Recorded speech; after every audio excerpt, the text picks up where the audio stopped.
At Brooks Motor Group's 30th anniversary gala, my father-in-law kept mocking me in front of more than 400 guests. But when I asked why 47 vehicles recorded as sold were still sitting on the lot, my husband ripped the microphone from my hand and fired me on stage. He pulled the access badge from my neck and placed it around Chloe Mercer's. A few people laughed as security escorted me out of the showroom. I didn't argue. I simply looked at the 286 vehicles outside and made one phone call. Dad, place every VIN under inventory audit. There was a beat of silence on the other end. Are you calling as Tyler's wife or as a Carter? I stared straight into the showroom. Rachel Carter. 3 hours earlier, on Friday afternoon, I was standing in row C with a tablet and a small flashlight in my jacket pocket. My name is Rachel, 37 years old. Tyler Brooks's wife for 8 years, and Brooks Motor Group's Director of Compliance and Inventory Control for 6. I don't sell cars. My job is to make sure the records for every vehicle on the lot match reality. The correct VIN, the correct signer, the correct delivery date, and the correct amount owed to the bank. The main lot held 286 vehicles that day, divided into rows A through H. I was conducting the pre-event inventory reconciliation, a job that should have taken only 40 minutes. When I reached row C, the numbers stopped matching. The silver SUV in space C14 was recorded as having been delivered to a customer 3 days earlier, but it was still sitting on the lot, the protective plastic still covering the driver's seat. I read the VIN through the windshield and entered it into the tablet. The system returned a customer name, a delivery date, and an electronic signature. I checked C17, C22, and C31 next. Sama result. The vehicles were still on the lot. The record said they had left through the gate. I went into the key control room. If a vehicle had been delivered, its keys should have gone with it, and the hook should have been empty. All 4 keys were still there. Each tag carried the correct last 6 digits of the VINs I had just checked. I documented those 4 vehicles, but the list in the system was longer. When a dealership reports a vehicle sold, the loan tied to that VIN must be paid back to the bank. If the vehicle is still on the lot but the system says it was sold, then either Brooks Motor Group has made a very serious mistake or someone is holding back money that should have gone to the lender. I intended to present the issue Monday morning in a formal, documented meeting with complete data. You're still working? Tyler stood in the doorway of the key room in a tuxedo. 39 years old, president of Brooks Motor Group, son of the founder. I'm reconciling inventory, I said. There's a problem in row C. Row C is about to be used as a backdrop. He looked at the tablet in my hand. Tonight is not the time for you to count keys. That was how Tyler described my work in front of other people. C14 was recorded as delivered 3 days ago, I said. But the vehicle and the keys are both still here. Then the service department forgot to update it. He adjusted his cuff. Do you know who's coming tonight? Manufacturer representatives, 2 banks competing for the refinancing, 2 state legislators, and Channel 11's morning show host. That's what keeps this lot alive. After 8 years of living with Tyler, I knew that arguing before an event would only make him punish me longer. I locked the key cabinet, recorded the time in the log, and went to change. The showroom had been transformed into a banquet hall. A stage stood in front of the glass doors. 4 new models were covered in white satin, and more than 400 guests sat around dinner tables. Diane greeted guests at the entrance. Madison directed the camera crew. Derek spoke with the 2 bank representatives, evaluating the new refinancing. And Chloe Mercer stood beside my husband in a red dress, a gray management badge around her neck. At Brooks Motor Group, green badges were for sales staff, yellow for service, and gray for management. Only black executive badges open the records vault, the key room, and restricted areas. Exception approval authority was controlled separately through an account and a security key. My black badge was still around my neck. At least, it was then. I walked over to Tyler. When was Chloe issued a management badge? This morning. She's running the digital sales campaign. That job doesn't require access to the records vault. Rachel, don't turn tonight into an audit. I looked at the seating chart. My name was no longer at table 1, the family table where I had sat for 8 years. I had been moved to table 14, beside a support column and behind a speaker. At table 1, the chair to Tyler's right bore the name, Chloe Mercer. Madison walked past. I hope you understand. The front table has to be for the faces that will be on camera tonight. I asked Tyler, who changed my seat. I did.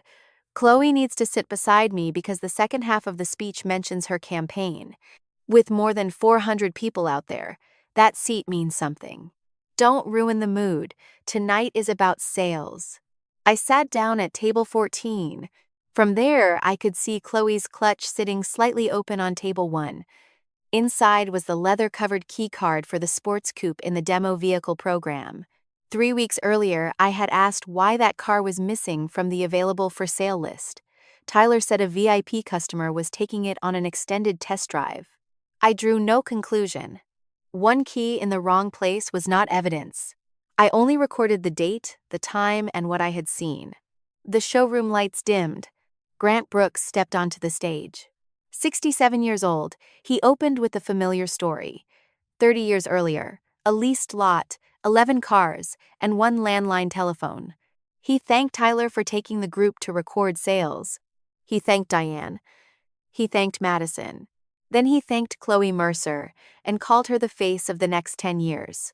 He didn't mention me. I remained seated. The month before, when the floor plan line was short by $640,000 and the bank gave Brooks 48 hours to cover it, I was the one who handled it. I didn't need a long speech. I was only waiting to hear my name once. And of course, Grant said, a business also needs someone to keep track of the paperwork. He found me through the lights. My daughter-in-law, Rachel, the woman who counts keys. Laughter broke out at table 1. She slows every deal down by a day and a half. She turns every car sale into a federal investigation. Diane laughed. Madison laughed louder. One of the manufacturer representatives laughed along. I looked at Tyler. My husband was smiling. Grant raised his glass. Then he said Tyler had been very generous to let someone like me have a seat in the Brooks family business. Grant waited for the laughter to die down. Some people build businesses, he said, and some people follow behind them, sticking warning labels on everything that was just built. The first kind creates sales. The second creates costs. Diane laughed as if she had heard the line before. Madison looked straight into the camera. Chloe didn't laugh. She looked at the black badge around my neck, then turned to Tyler. I was still waiting for my husband to make it right. He could have said Grant was only joking. He could have reminded everyone that my department had kept the group's records compliant for 6 years. Or he could simply have walked down to table 14 and brought me back to the seat beside him. Tyler raised his glass. Rachel has always been very dedicated to the little details. Laughter spread through the showroom again.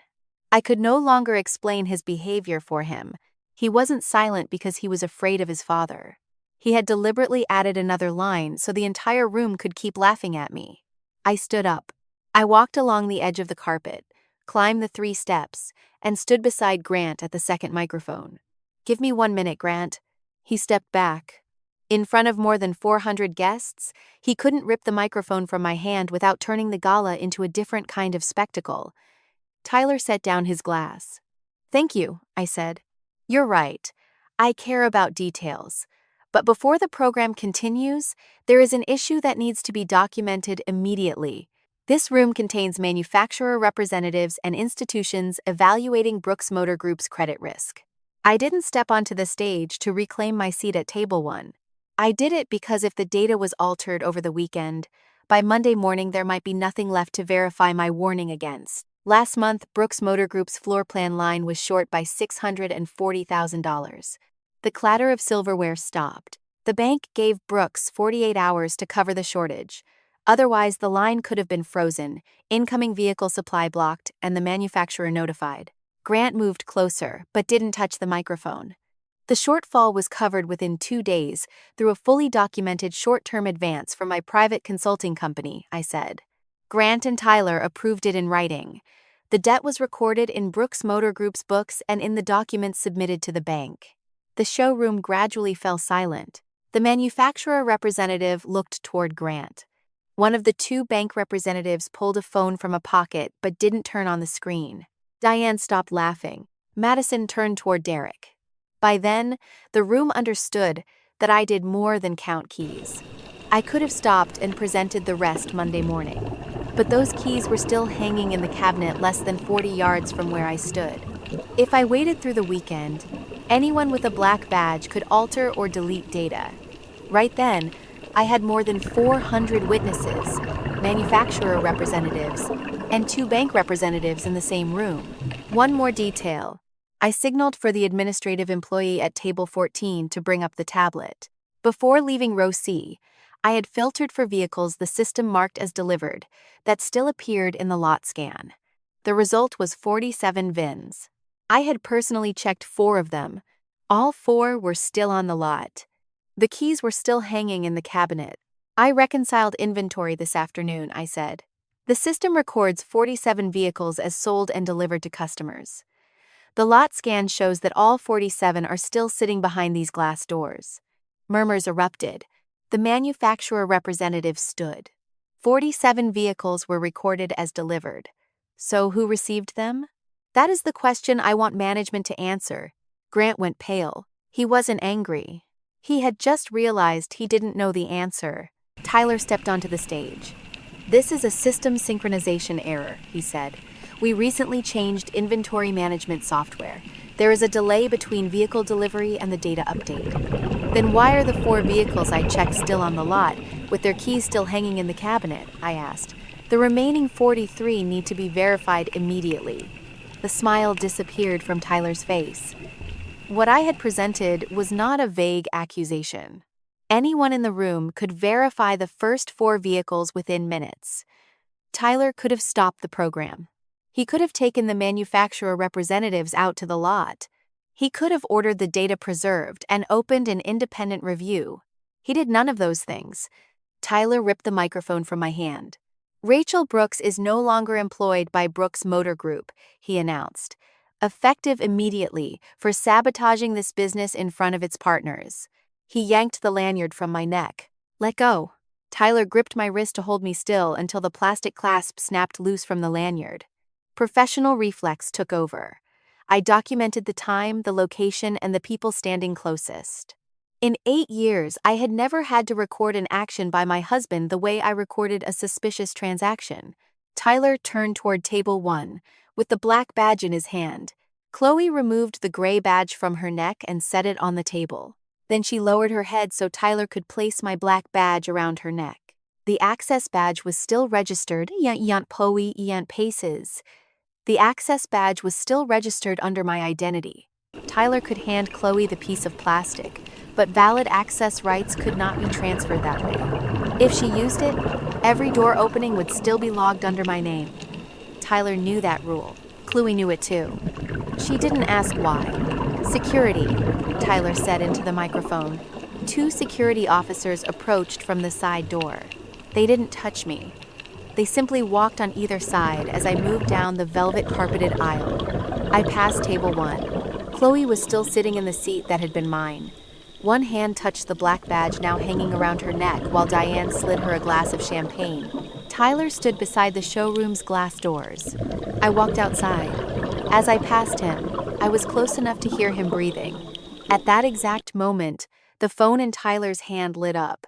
Chloe's message contained only one sentence. The apartment is ready for tonight. The rain had not started yet, but the air was heavy with the smell of hot asphalt as I walked around the back of the building. Music still thudded through the wall from inside the showroom. They had moved on to the commemorative awards segment. Every few dozen seconds, another round of applause rose, and I could tell exactly where they were in the program because I had approved the script 3 weeks earlier. The service department was dark and cool. I went into the technician's break room, turned on the faucet, and held my wrist under the cold water. 4 red marks stood out on the inside of my wrist, with a fainter 5th mark on the opposite side. They were not deep, but under the fluorescent lights they formed the shape of a hand. I looked at myself in the metal mirror on the wall.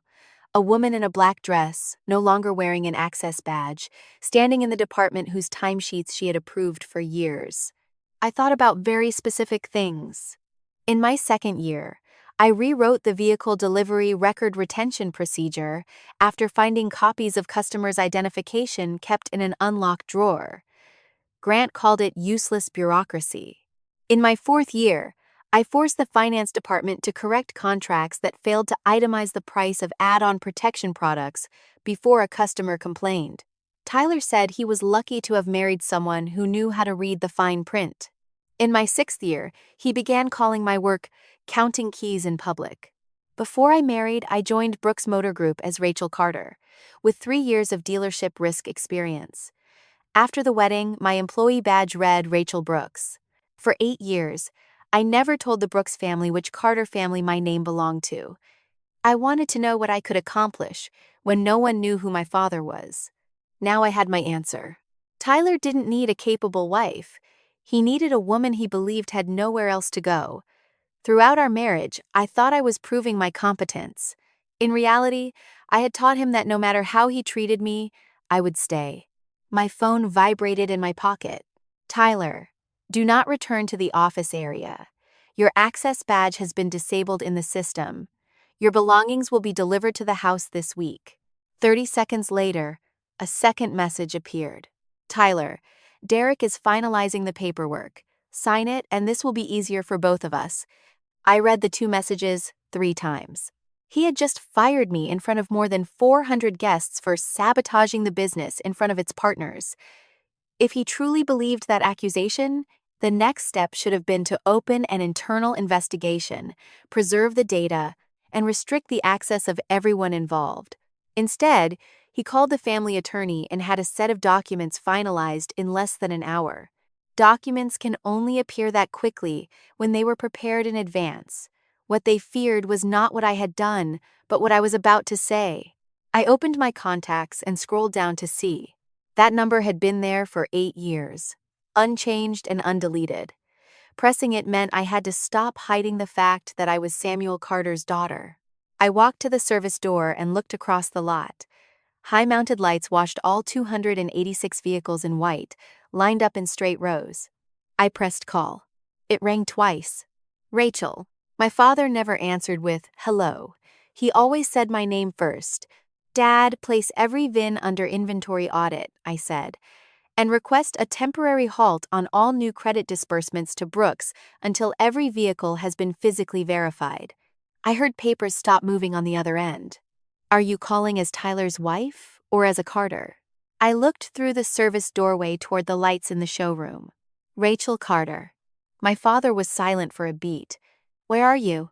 At the dealership. Tyler just fired me on stage in front of more than 400 guests.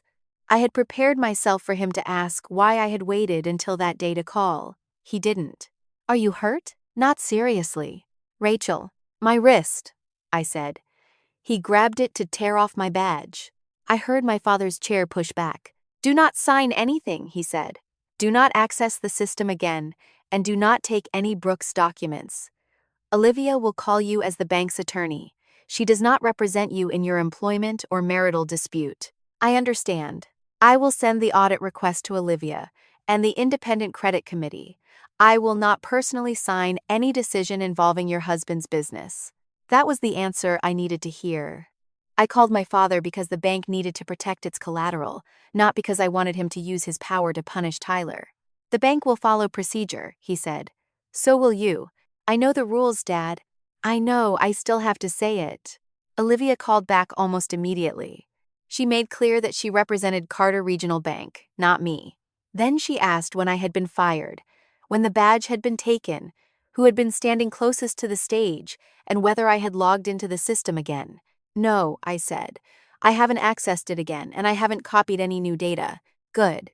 Keep it that way. The bank was requiring Brooks Motor Group to preserve badge access logs, vehicle delivery files, keys, exception approval logs, and data related to the questioned VINs. The Independent Credit Committee would decide the next measure after reviewing the initial data. My personal belongings are still in the office, I said. Do not go back in yourself. Have them bring the items out and document the handoff. Anything belonging to the company must remain there. After the call, I photographed my wrist from several angles under the break room lights. saved the images with the time and location, and put my phone back in my bag. Ray was standing near the technical corridor door when I came out. He had been service manager for 19 years.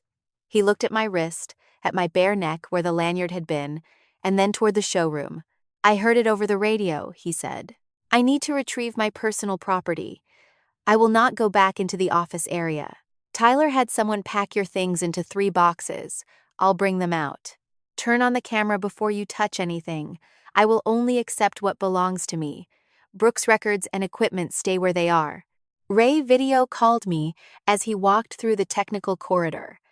I remained in the break room and watched everything through his screen. My desk had been cleared. 3 cardboard boxes sat beside it labeled Times R. Brooks. The nameplate on the divider had been removed. They had packed up 8 years of my life in less than an hour. Ray opened each box on camera. Inside were shoes, a coat, framed photographs, books, a mug, tax papers, a copy of my employment contract, issued performance reviews, and my original professional certificates. There were no customer files or company storage devices. "Is the audit drive still in the locked cabinet?" I asked. Ray turned the camera toward the compliance cabinet. "It's still there. Don't open it. Just document its location and leave it untouched." I didn't need to carry data out of the building. I only needed a witness to confirm it was still there after my access had been disabled. Ray bent down to lift the first box. When he turned, Tyler's office doorway appeared on the screen. It was slightly open. "Stop," I said. From the hallway, the camera captured a printed page from the Peachtree Street apartment complex's resident portal lying on Tyler's desk. "Don't go inside. Just move the camera closer from the hallway." The tenant's name was clearly visible on the first page. Chloe Mercer. The second person authorized for access, Tyler Brooks. In the corner of the page was confirmation that the current month's rent had been paid from an account ending in 4 digits I recognized. It was Brooks Motor Group's operating account. Beside the papers lay the leather-covered key card for the demo sports coupe, the same one I had seen in Chloe's clutch a few hours earlier. I had wanted to believe the key was simply in the wrong place. I had wanted to believe the message about the apartment had some other explanation. Now, there was no other explanation. The apartment in Chloe's name was being paid for with money from Brooks Motor Group's operating account. Tyler had access. She carried the company's vehicle key, and that key was sitting on his desk. The message times "The apartment is ready for tonight." Times confirmed their relationship and opened a company expense that needed to be reconciled. There was a version of me who would have taken screenshots and posted everything online.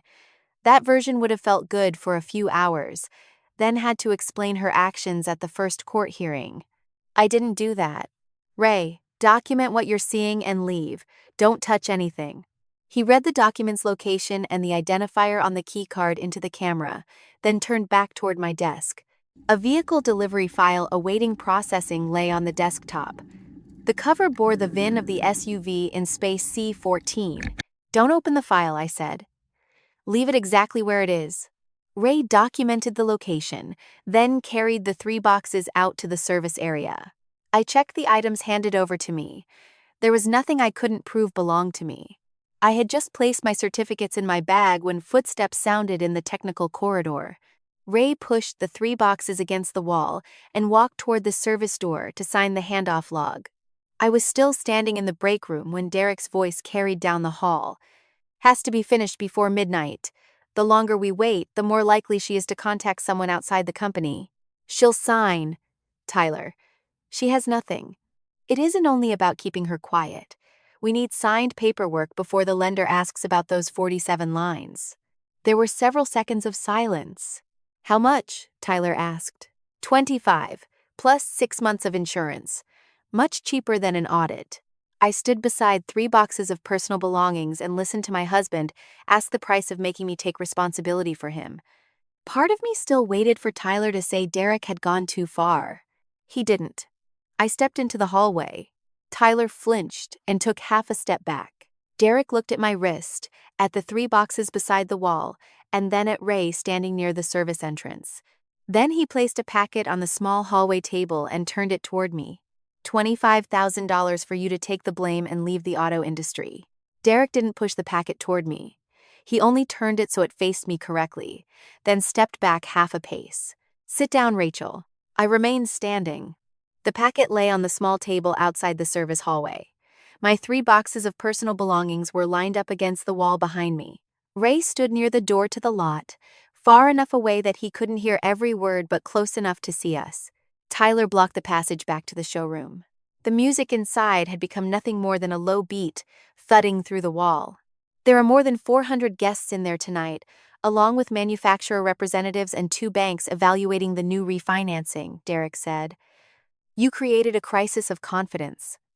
Management needs someone whose name can be attached to the responsibility, and that person has to hold a position connected to controls.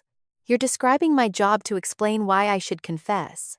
I'm describing how the record will be viewed. He tapped the cover of the packet. $25,000. The company pays 6 months of health insurance. The money is transferred within 48 hours after you sign. In exchange for what? You accept responsibility for the inventory discrepancies. You waive all claims against Brooks Motor Group and members of the Brooks family. You accept a termination record for incompetence and breach of duty. You agree not to work in the auto industry for 5 years. You agree not to contact Carter Regional Bank, the manufacturer, financing sources, or regulators about matters involving Brooks Motor Group. Derek paused.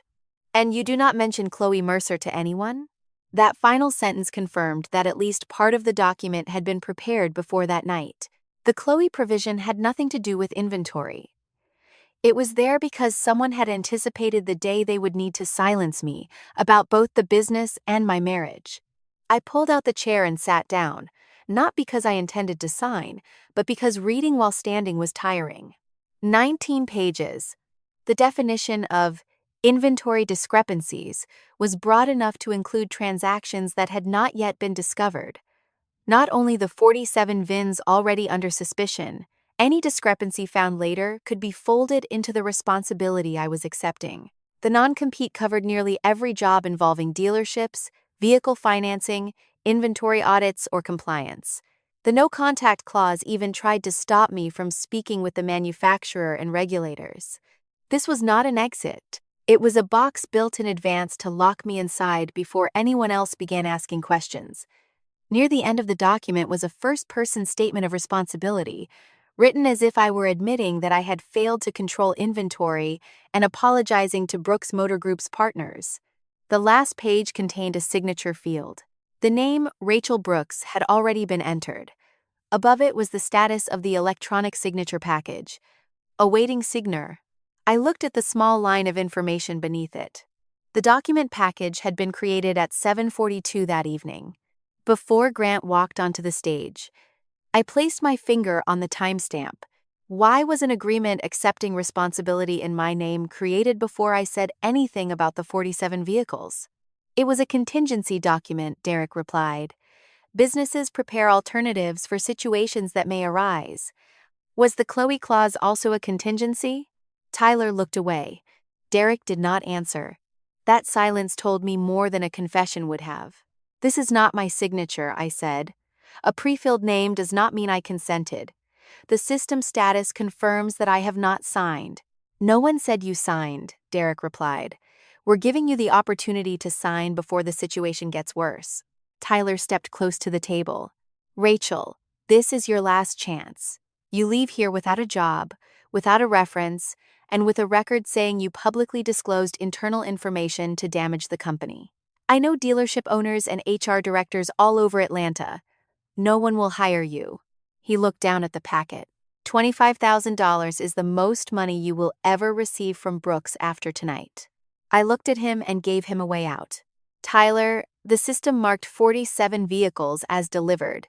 The 4 I checked personally are still on the lot, and their keys are still hanging in the cabinet. The other 43 need to be verified. I paused. If you didn't know before, you know now. Monday morning, you can notify the lender and the manufacturer, then request an independent audit. I will provide the reconciliation I prepared before I was fired. You only have to tell me that you didn't know. I waited. Throughout our marriage, I had always believed Tyler feared humiliation more than consequences. I gave him a way to admit a mistake in a hallway with only a few people present instead of continuing to hide it until the entire company collapsed. "You're paranoid," he said.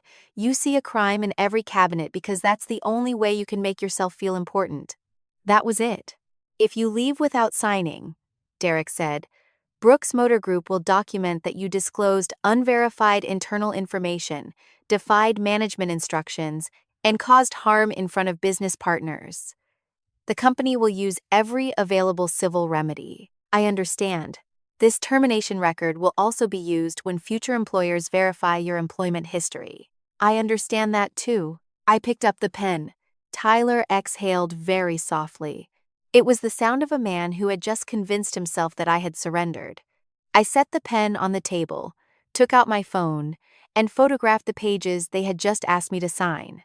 The acceptance of responsibility clause, the no contact clause, the section about Chloe, the signature page, and the document creation timestamp. Derek reached for the packet. "You are not allowed to take this document with you." "I'm not taking it." I placed the packet back in front of him in the same order. "But you just asked me to sign an agreement accepting responsibility. I will preserve an exact record of what was presented to me." I pushed the pen toward Derek. "I'm not signing." Tyler's jaw tightened. Derek closed the packet. "You're rejecting a favorable separation offer." "I'm rejecting responsibility for things I did not do." Tyler stepped across the exit. "This dealership belongs to the Brooks family," he said. "This land, this building, every vehicle out there. You own nothing here. Those vehicles out there may not belong to you." The smile disappeared from Tyler's face. Most of the inventory had been purchased with a lender's money. Brooks Motor Group owned the vehicles, but the bank held a security interest in each one until the financing tied to its VIN was paid. Tyler understood that. He lifted one hand as if to block me. Ray stepped closer, his phone still in his hand. Tyler saw him and lowered his arm. "Move," I said. A few seconds later, he stepped aside. I picked up my purse and professional certificates. Ray helped carry the 3 boxes beneath the covered area behind the service door. No one called security. No one touched me again. I walked outside on my own. It had begun to rain. The first drops struck the roofs of the 286 vehicles and rose as a thin mist beneath the high lot lights. "You will never work in the auto industry again," Tyler said from the doorway. I did not turn around. I stood beneath the awning with my phone, my certificates, my personal papers, and photographs of an agreement prepared before I ever stepped onto the stage. Headlights appeared at the delivery entrance. A dark SUV turned through the gate, moved slowly between the rows of vehicles, and stopped near the service area. Olivia Park got out first, holding an umbrella. She looked at me, at the 3 boxes beside Ray, and then toward Tyler. The door on the other side opened. My father stepped out. He carried no umbrella. Rain fell on the shoulders of his coat as he walked straight toward me.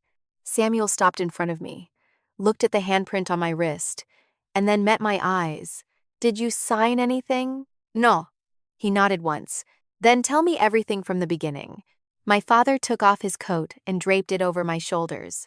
He didn't look toward the steel door that had just closed. He simply stood between me and the wind until Olivia brought the umbrella over. I told them everything beneath the awning behind the service area. The $640,000 shortfall. The 47 VINs recorded as delivered even though the lot scan data showed the vehicles were still there. Tyler taking my badge on stage. And the $25,000 agreement Derek wanted me to sign, so I would accept responsibility. Olivia waited until I finished before asking, "What are you still carrying?" My phone has photographs of the agreement and my wrist. I have my professional certificates and the personal documents Ray handed over. "Did you take any data, equipment, or documents belonging to Brooks Motor Group?" "No. The audit drive is still in the locked cabinet. I did not log into the system again after I was fired. Keep it that way. Do not edit the photographs or send them through any application that reduces their quality." She looked directly at me. "I represent Carter Regional Bank. I do not represent you in your employment or marital dispute." "I understand." Olivia took me to an urgent care clinic that stayed open all night. The doctor examined my wrist and found no injury to the bones or joints, mainly soft tissue damage. Clinic staff took photographs, recorded the time, and created a medical record. Olivia asked whether I wanted to make a police report immediately. I'll decide after I speak with my own attorney. She documented my answer but did not offer personal legal advice. After that, the SUV headed downtown. The building appeared at the corner, 22 stories, gray stone, the bank's name mounted in bronze letters in the lobby. Carter Regional Bank. This was what I had told no one at Brooks Motor Group for 8 years. My father, Samuel Carter, was the chairman and controlling shareholder of the bank behind Brooks Motor Group's floor plan line. I had joined Brooks as Rachel Carter but had never mentioned the bank. When I married Tyler, I changed to Brooks on the internal paperwork. I had also never appeared in the bank's promotional materials and had not previously worked on the Brooks Motor Group account. Carter was common enough in Georgia that the name meant nothing by itself. Grant had never asked. The 19th floor conference room had one glass wall overlooking the avenue. My father sat across from me and asked the question he had been holding for 2 hours. 8 years, Rachel. I want to hear the reason from you. I had prepared the answer a long time ago. 3 reasons. I wanted to know what I could accomplish when no one knew I was your daughter. I didn't want to live on a last name I hadn't earned for myself. And I wanted to know whether Tyler loved me or the position I could bring him. And the result? I was silent for several seconds. He loved the version of me he could control. Once I became better than the part he could control, I became a burden. My father did not say that he had warned me. He only nodded. 8 years of silence had not disappeared, but for the first time, it no longer felt like a locked door. Olivia placed a file on the table. Brooks Motor Group. 11-year lending relationship. I looked at the summary page. Floor plan credit line, $28.4 million. Vehicles securing the line, 286. I understood the structure because my daily work revolved around it. Brooks Motor Group owned the vehicles, but Carter Regional Bank held a security interest in each financed VIN. When a vehicle was sold, the dealership had to pay back the loan tied to that specific VIN. Only after the loan was paid would the bank release its lien. Most of the 286 vehicles outside were still securing Carter Regional Bank's money. What has been unusual over the last 6 months? I asked. The payoff timing has stretched, Olivia said, from an average of 3 days after sale to 9 days, then 14. No individual case crossed the automatic alert threshold, but the trend is clear. And last month, the line was short by $640,000. My father looked at me. You knew about that? I was the one who covered it, through my private consulting company, within 48 hours. He was silent, then pushed the next page toward me. This is what you didn't know. Refinancing application, $72 million. Submitted 5 weeks earlier. Signer, Tyler Brooks. The stated purpose was to expand 2 sales locations, build a service center, and upgrade systems. Last week, underwriting found an undisclosed obligation, Olivia said. Brooks has a $14.6 million bridge loan from an outside lender, signed 7 months ago. A large portion of the $72 million, if funded, would be used to repay it. When does the bridge loan come due? In 5 days. The entire evening rearranged itself in my mind. No one ripped a microphone from his wife's hand in front of 420 guests, merely because she asked about paperwork. A man did that when the question landed in the final 5 days before a deadline that could trigger a creditor default, force the manufacturer to review the franchise relationship, and require the bank to protect its collateral. I also understood why Derek had been able to produce the packet so quickly. He had not drafted all of it in a few dozen minutes. The acceptance of responsibility statement, the non-compete, and the Chloe clause had been prepared in advance, waiting for the day they needed a name. What you reported, combined with the undisclosed loan and the pattern of delayed payoffs, may be enough to support a temporary control measure, Olivia said. But Samuel cannot decide that himself. Neither can you. Any credit action involving Brooks must be reviewed by an independent committee. My father looked at me. If Olivia takes an emergency recommendation to the committee tonight, Is there anything you want to say? Yes. I don't want the entire line shut down before an audit. He raised an eyebrow. 3 reasons, I said. Brooks has more than 200 employees who had nothing to do with these signatures. A measure that is too broad could put their paychecks or jobs at risk. Second, there are legitimate customers who paid real money. If the bank holds everything without verification, their title and registration paperwork could be delayed. Third, if the bank shuts them down overnight without a complete record, Grant will tell the press that a bank is strangling a family business over a daughter-in-law's private dispute. I don't want to give him the chance to play the victim. I looked at Olivia. I want every conclusion supported by documentation. Then what do you recommend? My father asked. 4 things. A physical presence inventory of all 286 VINs reconciled against their system status. Preservation of 3 months of gate. Camera footage to determine which vehicles actually left the lot. Review of 6 months of customer loan files, including identity and address verification. And preservation of all badge, access logs, exception, approval logs, and authentication records for the relevant security devices. My father looked at me. You know who needs to lead this. I do. Marcus Lee. An independent forensic auditor both the bank and Brooks had used during annual reviews. Not because you're my daughter, Samuel said. If you participate, it will be because you understand how that lot operates from the inside. But you will not control the evidence, the audit conclusions, or the credit decision. I'm not asking for those powers. Olivia opened a secure line with 3 independent board members. She disclosed my marriage to the borrower, my blood relationship to the bank's chairman, and the fact that Brooks had just fired me. After questioning me directly, they approved my temporary appointment as acting executive vice president of special assets under the emergency procedure. I assumed the position at 12:20 Saturday morning. Olivia prepared a written conflict of interest statement. I was authorized to access necessary records, explain Brooks's operating procedures, and recommend the scope of the review. Marcus would independently choose the audit methodology, control the chain of custody, validate findings, and sign the final report. I was not allowed to edit his conclusions. I was also barred from attending, voting on, or influencing the final credit decision.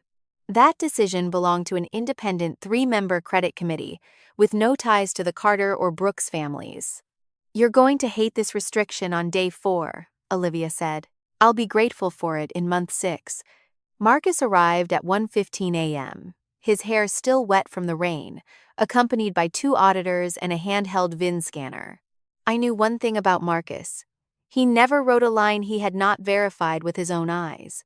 I presented the 4 questions that needed answers. Marcus independently set the order of review, assigned each work stream, and determined how the data would be preserved. His team would enter the Brooks lot at 6 in the morning under the collateral inspection rights in the credit agreement. They had to use the designated entrance, document the person who received them at the site, and neither break locks nor exceed the contractual scope of access. From that moment, the 5-day clock began. At 6:12 a.m., my phone vibrated. Marcus video called me. The screen shook with his footsteps, then stopped in front of a silver SUV. He moved the camera across the driver's side windshield and read the VIN to the person recording behind him. The first vehicle Marcus inspected had been recorded as delivered to a customer 3 days earlier, but the protective plastic was still intact on the seat. At 7:15 that morning, I was sitting in a temporary office on the 19th floor with my second cup of coffee when Olivia placed her phone on the desk, the screen facing me. You should see this before someone else tells you about it. The first post was Diane's. In a county residence group with more than 11,000 members, she wrote that the family was heartbroken to share a private matter. According to her, I had lost control at the 30th anniversary gala because of years of stress over not having children, and because a younger female executive had just been promoted. The story was entirely fabricated. I had never been diagnosed as infertile, and Diane had no right to access any of my medical records. Before 8 that morning, the post had 190 comments. I read every one. Many of those people had bought cars from the dealership whose files I audited, shaken my hand at dealership events, and called me when a contract needed to be corrected. "There's more," Olivia said. The next video was Madison's. She sat in front of a Brooks-branded backdrop and said the internal security team had discovered that a former employee entered the office area after her badge had been disabled. Brooks Motor Group was investigating whether customer data had been copied. Madison did not name me. She didn't need to. The accusation was false. After my badge was disabled, I did not return to the office area, log into the system, or copy any data. Ray retrieved my 3 boxes of personal belongings while video calling me. The hallway camera, the phone video, and the handoff log could all confirm that. Then came Tyler's video. He stood in the showroom after the velvet had been cleared away. Chloe stood beside him, wearing the black badge he had ripped from my neck. "Last night, Brooks Motor Group made a difficult but necessary decision," Tyler said. "We ended the employment of an individual with a long-standing negative attitude who chose to attack her own business in front of its partners." I watched the clip twice. The first time, I listened as a wife. The second time, I listened as a compliance professional. In the agreement the night before, they wanted me to accept termination for incompetence and breach of duty. That morning, Tyler publicly said the reason was a negative attitude and attacking the business. The reasons changed from one document to the next. I saved the link, the posting time, and the view count. The first call came at 9:40. A dealership group in Marietta that had signed a process consulting contract with me 3 weeks earlier said it was putting the project on hold. "Until when?" I asked. "You understand the situation. This is a small industry. Who called you?" "I'm not comfortable saying." Before hanging up, he told me that an email had been sent to numerous members of the statewide dealership association. The second call came at 10:10. A used vehicle retailer in Chattanooga canceled our contract signing appointment scheduled for Tuesday. At 11, I received a letter from the Professional Compliance Certification Organization. They had received a formal complaint concerning my professional conduct. If the complaint passed the initial screening, I would have 30 days to respond in writing. The complainant was Derek Cole, acting as attorney for Brooks Motor Group. In less than 12 hours, I had lost my job, lost 2 contracts, and been threatened with the loss of the one thing I had built without relying on either the Carter name or the Brooks name: my professional certification. At 11:20, Tyler sent me a screenshot.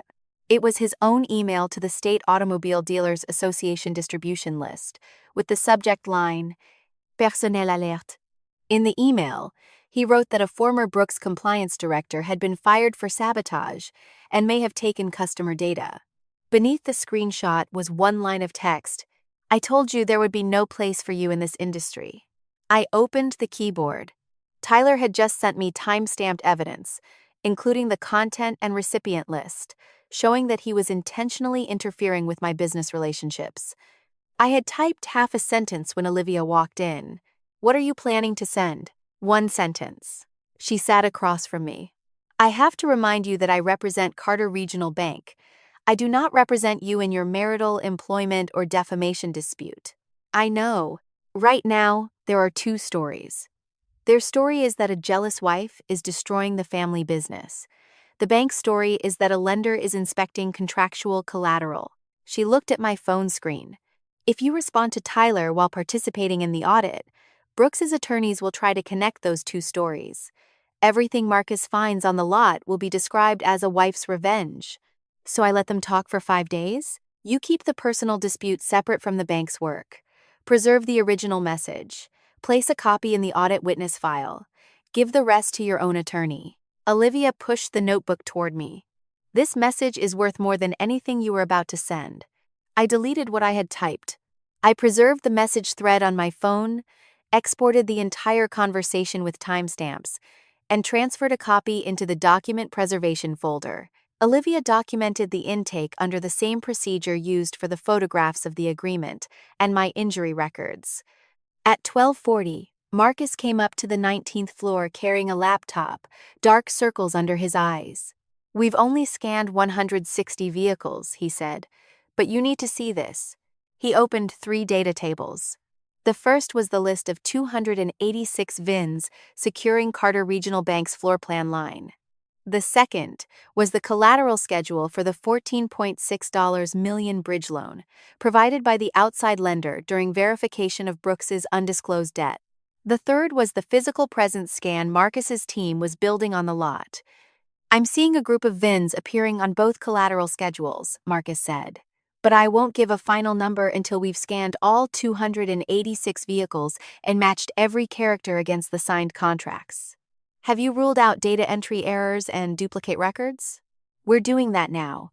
One team is rescanning the vehicles. Another is reviewing the original contracts. I will not call this double pledging until all three sources match. Don't ask Brooks until the reconciliation is complete." I wasn't planning to. I had Tyler's number. I knew where Chloe was. I could have reached her in 40 minutes and had a confrontation that would make me feel good for about 10. But a confrontation has no document number. While 11,000 people debated whether I was a jealous wife, I understood that I could not win on the field where the Brooks family was fighting. I could only win in reconciliation tables, system logs, and the 17 characters of each VIN. "I need to know whether that VIN group truly appears in 2 signed contracts," I said. "The audit method and final conclusion are yours to determine." Marcus closed the laptop. "When I call back, you'll get a number I can defend before the committee." At 3 that afternoon, Marcus called. He didn't say hello. On the screen were 3 completed columns: Carter Regional Bank's collateral list, the bridge loan's collateral schedule, and the physical scan of all 286 vehicles. Marcus enlarged the overlap between the 2 lists. 19 VINs, he said, simultaneously pledged as collateral to Carter Regional Bank and to the bridge lender. Number, Part 7, 47, 19, 23. At 4 that afternoon, Marcus taped 3 A3 sheets to the glass wall of the 19th floor conference room. "I've divided the anomalies into 3 groups," he said. "The groups may overlap. One VIN may appear in more than one category, so the numbers must not be added together as separate vehicles." He pointed to the first sheet. Group 1. 47 vehicles were recorded as sold and delivered, but after scanning all 286 VINs, we confirmed that all 47 are still on the lot. Many still had their protective plastic intact. None had delivery photographs, even though Brooks' procedures required a picture of the customer receiving the keys. The gate cameras also showed no record of the vehicles leaving the property. "What about the money?" I asked. Brooks received funds on many of the files, but the amounts that should have paid down the floor plan balances tied to each VIN were not fully remitted to Carter Bank on time. "How many files overlap with the other 2 groups?" "The overlap matrix isn't finished.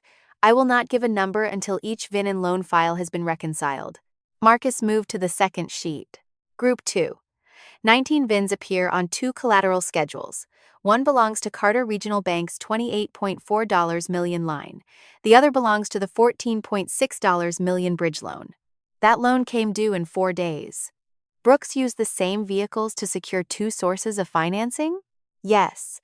The current records do not disclose the pre-existing security interest, and there is no agreement establishing priority between the 2 creditors. Marcus pointed to the third sheet. Group 3. 23 vehicle loan files show signs of using invalid customer information or lacking full consent.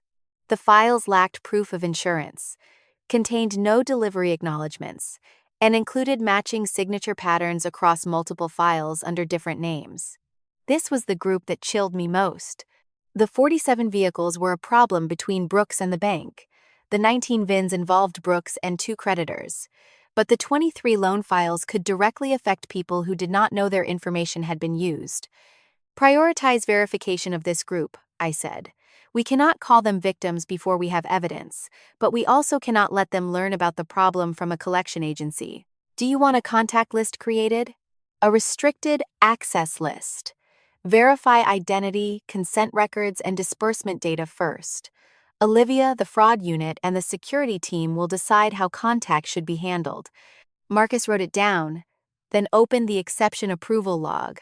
6 approvals allowed vehicles to be recorded as delivered without proof of insurance. Everyone was under the name: Rachel Brooks, Director of Compliance and Inventory Control; All 6 occurred during the 4 days I was in Denver. I produced my airline tickets, hotel receipt, conference program, confirmation emails, and a recording of my presentation. While the Atlanta system recorded my account approving exceptions, I was standing at a podium in Denver. What do the authentication logs show? Olivia asked. The 6 approvals did not use Rachel's primary security key, Marcus said. They used the identifier of a backup device registered through Derek Cole's office address. I placed my primary key on the table. This key was with me in Denver. Marcus matched the engraved identifier against the log. This is your primary key. Its code does not appear in any of the 6 approvals. Then the use of my identity began before the gala, I said. That is what the logs prove, Olivia replied. Who used the device and for what purpose still has to be determined. Marcus opened the cash flow section. Approximately $6.8 million in vehicle sale proceeds had not been remitted to Carter Bank on time. Of that amount, roughly $4.2 million left the operating account through 3 entities: Apex Fleet Marketing, Sterling Reconditioning Services, Blue Ridge Transport Solutions. The invoices contained only generic descriptions for marketing, reconditioning, and transportation. None was tied to a specific VIN or supported by an acceptance report. Another approximately $1.1 million had been spent on the deposit and rent for the Peachtree Street apartment, travel, and bills from a jewelry store in Buckhead. In addition, the sports coupe had been removed from available inventory, placed in the demo program, and then submitted for transfer into an executive vehicle program with Chloe Mercer as the designated user. Who signed? I asked. Tyler signed the payment certifications for all 3 entities. Grant signed the working capital reports sent to the bank, certifying that there were no undisclosed outside debt obligations. Derek drafted the service agreements for all 3 entities, using the same template with only the names changed. The final file was an export from Brooks's internal chat system. A message from Chloe's account to a finance employee on the last day of the quarter read, "Mark the files without complete documentation as delivered before month end. We're short of the quarterly target." Tyler approved it. Olivia closed her notebook. What is on this table is enough to trigger mandatory reporting procedures, referral to the fraud unit, and notification of the appropriate authorities. My father stood beside the window. Then follow the proper process. Reporting begins today, Olivia said. No one may delay or alter that obligation. I looked at the 3 sheets on the wall. I want to propose a separate step regarding the refinancing application. I wrote on the whiteboard, $72 million. The $14.6 million bridge loan comes due in 4 days. Without this refinancing, Brooks cannot use new money to relieve that pressure. This is still what they are focused on most. Go on, Olivia said. The bank needs a formal session with the people who signed the documents. Not to promise funding or set a trap, only to require them to answer the outstanding issues on the record, while Marcus controls the evidence and the independent committee controls the decision. The meeting cannot interfere with reporting obligations or disclose information prohibited from disclosure, Olivia said. I understand.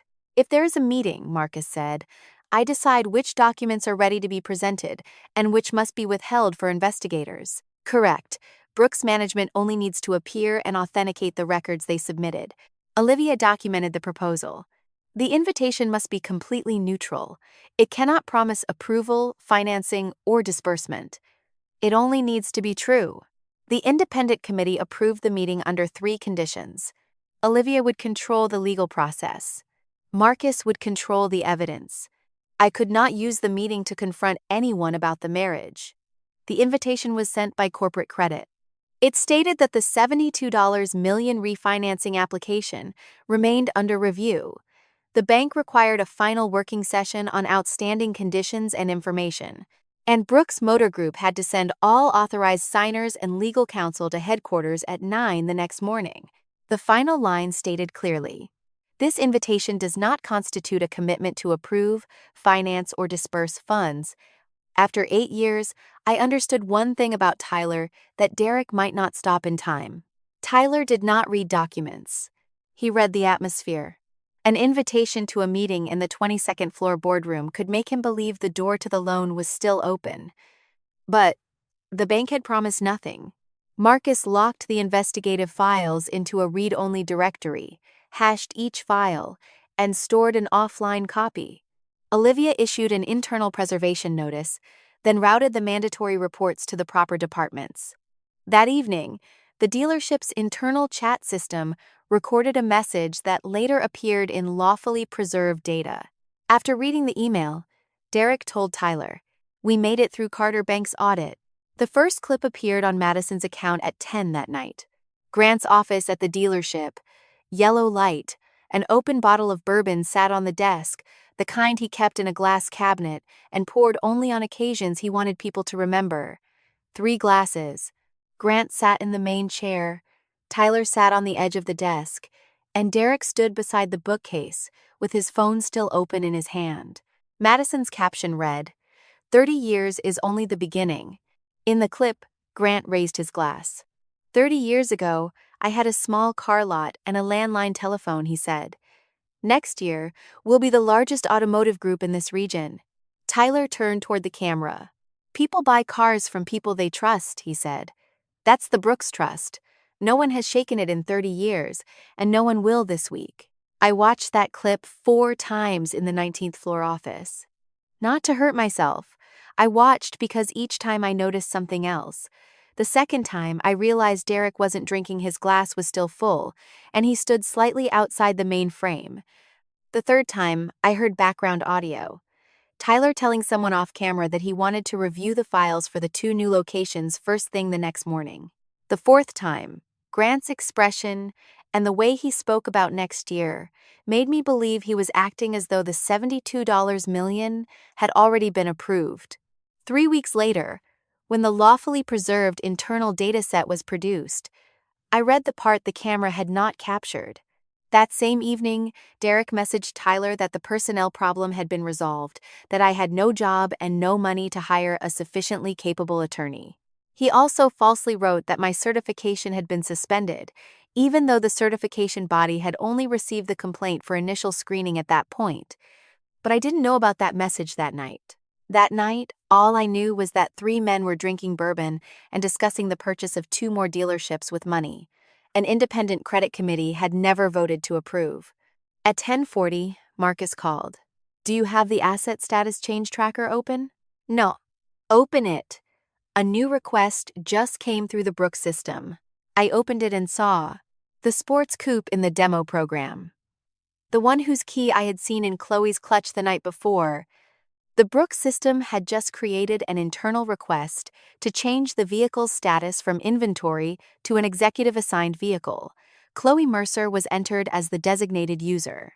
A request to pay off the balance tied to the VIN had also been initiated from the operating account, along with paperwork preparing for title transfer after the lien was released. But the lien had not been released. "Is that vehicle on the list of 286?" I asked. "Yes, it is still securing an unpaid floor plan balance. Then the title transfer cannot be completed." "Correct. For now, it is only an internal request and pending paperwork." I sat silently for a moment. The dealership was burning beneath their feet, 47 ghost vehicles, 19 VINs appearing in 2 financing files, 23 loan files at risk of using information from people who had never consented. And in the middle of all of it, they still found time to try to pull a sports coupe out of inventory and assign it to Chloe. "Preserve the entire request, the revision history, and the creator account," I said. "Send it to the fraud unit. Any action on the transaction must be decided by someone with proper authority." "Already sent," Marcus said. "I only wanted to make sure you recognize the vehicle." "I recognize it." At 11:15, my phone vibrated. Derek Cole's number. I let the call go to voicemail. I didn't want to create a direct exchange he could strip from context or later describe in a way that favored Brooks. The voicemail lasted almost 2 minutes. I put it on speaker in the office. Olivia sat in the chair across from me but did not open her notebook yet. "Before you listen," she said, "I need to remind you that I represent Carter Regional Bank.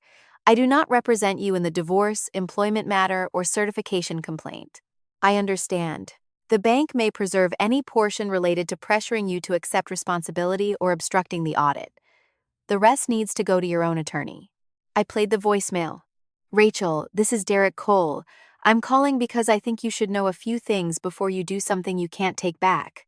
His voice remained even, as if he were reading a schedule. Not one word sounded angry. First, the divorce petition has been prepared and will be filed this week on the ground that the marriage is irretrievably broken. Tyler will also place what you did at the gala and the publicly posted information into the record to build an unfavorable picture of you. Second, the certification body has accepted the complaint concerning your professional credentials. The review may take time, and while it is pending, you will have to explain the complaint to any client or employer conducting due diligence. Third, the $25,000 remains on the table through the end of tomorrow. 6 months of insurance. I advise you to reconsider. You have no job, no income, and you are alone. This is your final opportunity, and I will not call again. There were 2 seconds of silence at the end. Then the call disconnected. I let the recording play all the way through. I did not rewind it or pause it midway. When he said, "You are alone," there was a moment when all 8 years seemed to collapse into one point. That was exactly what I had chosen when I removed the Carter name from my employee badge. I wanted no one standing behind me. And that night, my husband's family attorney used that exact fact as leverage, because he believed a woman with no one behind her would sign anything. "Are you all right?" Olivia asked. "He just repeated the $25,000 offer on voicemail," I said. "After I refused to sign and preserve the agreement they gave me, he is also the person who filed the professional complaint against me." Olivia looked at the phone screen. "That portion may relate to an effort to force you to accept responsibility for matters the bank is investigating," she said. "Preserve the original voicemail. Do not edit, cut, or convert the format unless necessary." I saved the original audio file from the phone's voicemail system, recorded the calling number, time, and full communication chain. I transferred a copy into the bank's preservation file, containing only the portion related to the responsibility offer and the audit. I kept the rest for my own attorney. Earlier that morning, I had contacted an independent family law attorney with no relationship to Carter Regional Bank. I sent that attorney Derek's original voicemail, the wrist examination record, the injury photographs, and Tyler's messages after firing me. I did not ask Olivia to handle any part of the marriage. From that point on, everything related to the divorce was separated from the bank file and routed through my own attorney. Near midnight, Marcus sent the final reconciliation. All 286 VINs, scanned, system status matched, relevant period gate, camera footage reconciled, and file hashes locked. I asked Olivia and Marcus to join me in the conference room so I could present an operating proposal for the next morning. The 3 independent credit committee members joined over a secure line. My father stayed outside the vote. He met with me only before the meeting began. "Are you sure, Rachel?" he asked. "At 9 tomorrow morning, when those tags go on, there will be no going back. Your name will be remembered in this, not mine. I'm not taking their cars," I said. "I'm only recommending a temporary stop on selling or moving collateral until each VIN is verified." He studied me for a moment, then nodded. Then he left the room before the committee began deliberating. I put the proposal on the screen. At exactly 9 in the morning, not 1 minute earlier, I said. First, temporarily suspend all new disbursements on the floor, plan line during the review. Second, place all 286 VINs under collateral inventory control. Each vehicle will be tagged on-site and may not be sold, transferred, or leave the lot until the file for that specific VIN is verified. Third, temporarily hold every request to release a lien until the related transaction has been fully reconciled.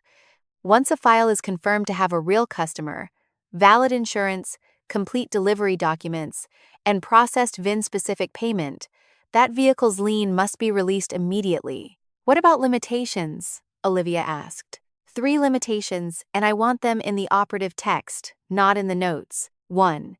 Do not touch any customer vehicle left in the service department.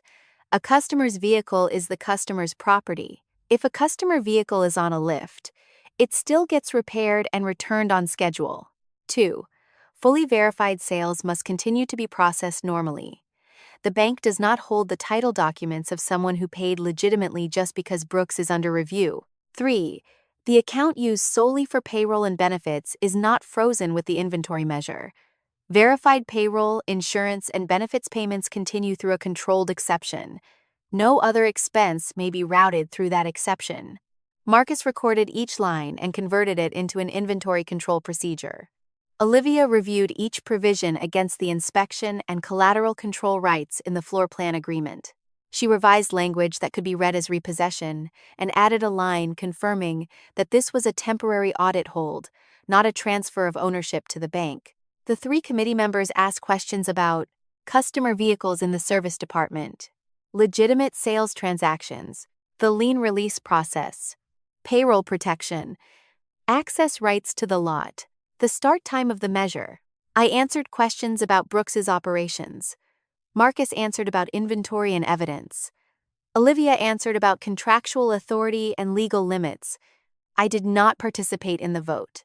The Independent Credit Committee approved the emergency measure. A credit executive with no relationship to either the Carter or Brooks family signed the implementation order. The order stated, no new disbursements on the floor plan line. All 286 VINs placed under inventory control. No vehicle may be sold, transferred, or removed from the lot before verification. No lien may be released before the file for that VIN is reconciled. Customer vehicles left for service are unaffected. Legitimate sales are processed and released immediately after verification. Valid payroll and benefits are protected through a separate exception. I slept fitfully for a few hours in the bank's staff room. At 6 in the morning, I got up, put on a charcoal suit, and wore no jewelry except my watch. At 8:55, Marcus's inventory team was positioned outside the fence of the Brooks lot, with support vehicles, handheld scanners, and boxes of identification tags. At exactly 9, bank personnel entered the lot carrying 286 red tags that read, Lender Audit Hold Do Not Move. At 8:45, I sat in the 22nd floor operations room at Carter Regional Bank, one hallway away from the boardroom, with an open line connected to Marcus's headset at the Brooks lot. I would not be there in person. That was the first condition in the conflict of interest record Olivia prepared the first night. I could provide knowledge of how Brooks operated and monitor the audit results, but Marcus independently directed every action on the lot. I did not scan VINs. I did not touch keys. I did not issue instructions to individual auditors. If anyone later asked whether this collateral inspection had been an act of personal revenge, the answer needed to be a list of all the places I had not set foot. So everything I know about 9 o'clock that morning came from 3 sources. Marcus's open line, the dealership's own camera extracts gathered by the audit team under contractual inspection rights, and statements later taken from Brooks employees. 8:51. Marcus's voice came through my headset. 2 people just entered through the employee gate. One older woman, one younger woman. They're heading straight to the delivery desk. Diane and Madison, I said. Diane routinely used SUVs from the lot for personal activities and Brooks family events. Those vehicles did not belong to her. They remained inventory subject to the bank's security interest. Madison wanted the coupe. She had appeared beside it in dealership promotional content. The delivery employee is preparing the paperwork, Marcus said. They just pulled the keys. 8:59分. I watched the clock on the operations room wall, and I remember exactly what I thought during those 60 seconds. I thought about how I had imagined this moment while standing in the rain with a bruised wrist. I had imagined it wrong. I thought I would feel relief. What I felt was a cold kind of clarity, exactly like the feeling I had when I read the last page of the agreement and realized my name had been entered before I ever stepped onto the stage. Zodian. The bank's systems did exactly 3 things. All new disbursements on the floor plan line were temporarily suspended. All 286 VINs moved into collateral inventory status. Gate pass issuance, asset status changes, and lien releases were placed on hold for files that had not been verified. No engine was remotely disabled. The keys remained in Brooks's management cabinet. But under the inspection rights in the floor plan agreement, no inventory vehicle could be sold, transferred, or removed from the lot during the audit hold unless Marcus verified and authorized it.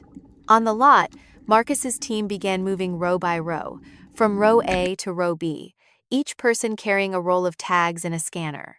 The red tags, about the size of a hand, were affixed to the lower driver's side corner of each windshield immediately after the VIN was scanned and reconciled. Lender audit hold do not move. The first voice that came through the line was not Marcus's. What is this? Who authorized you to put that on my car?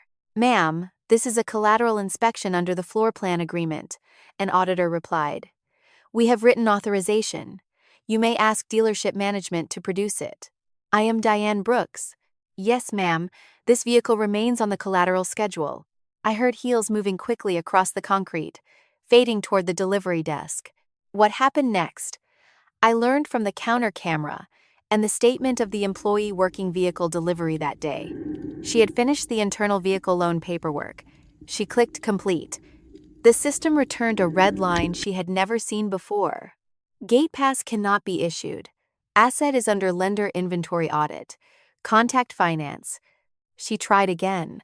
She called the sales manager. The sales manager tried through his own account and received the same line. Override it, Madison said. You're the manager. I don't have authority to override this, he said. This isn't an internal approval level. It's a lender audit hold. No account inside the dealership can remove it. Then Madison gave him the coupe's VIN. There was a pause, while the manager stared at the screen. This one, he stopped. The system says this vehicle was sold and delivered to a customer. It's parked outside, Madison said. I know, I see it every morning. At the nearby service counter, a man was waiting to pick up his truck after maintenance. He heard everything. In his later statement, he said what caught his attention was not the two women speaking loudly, but the manager's sentence.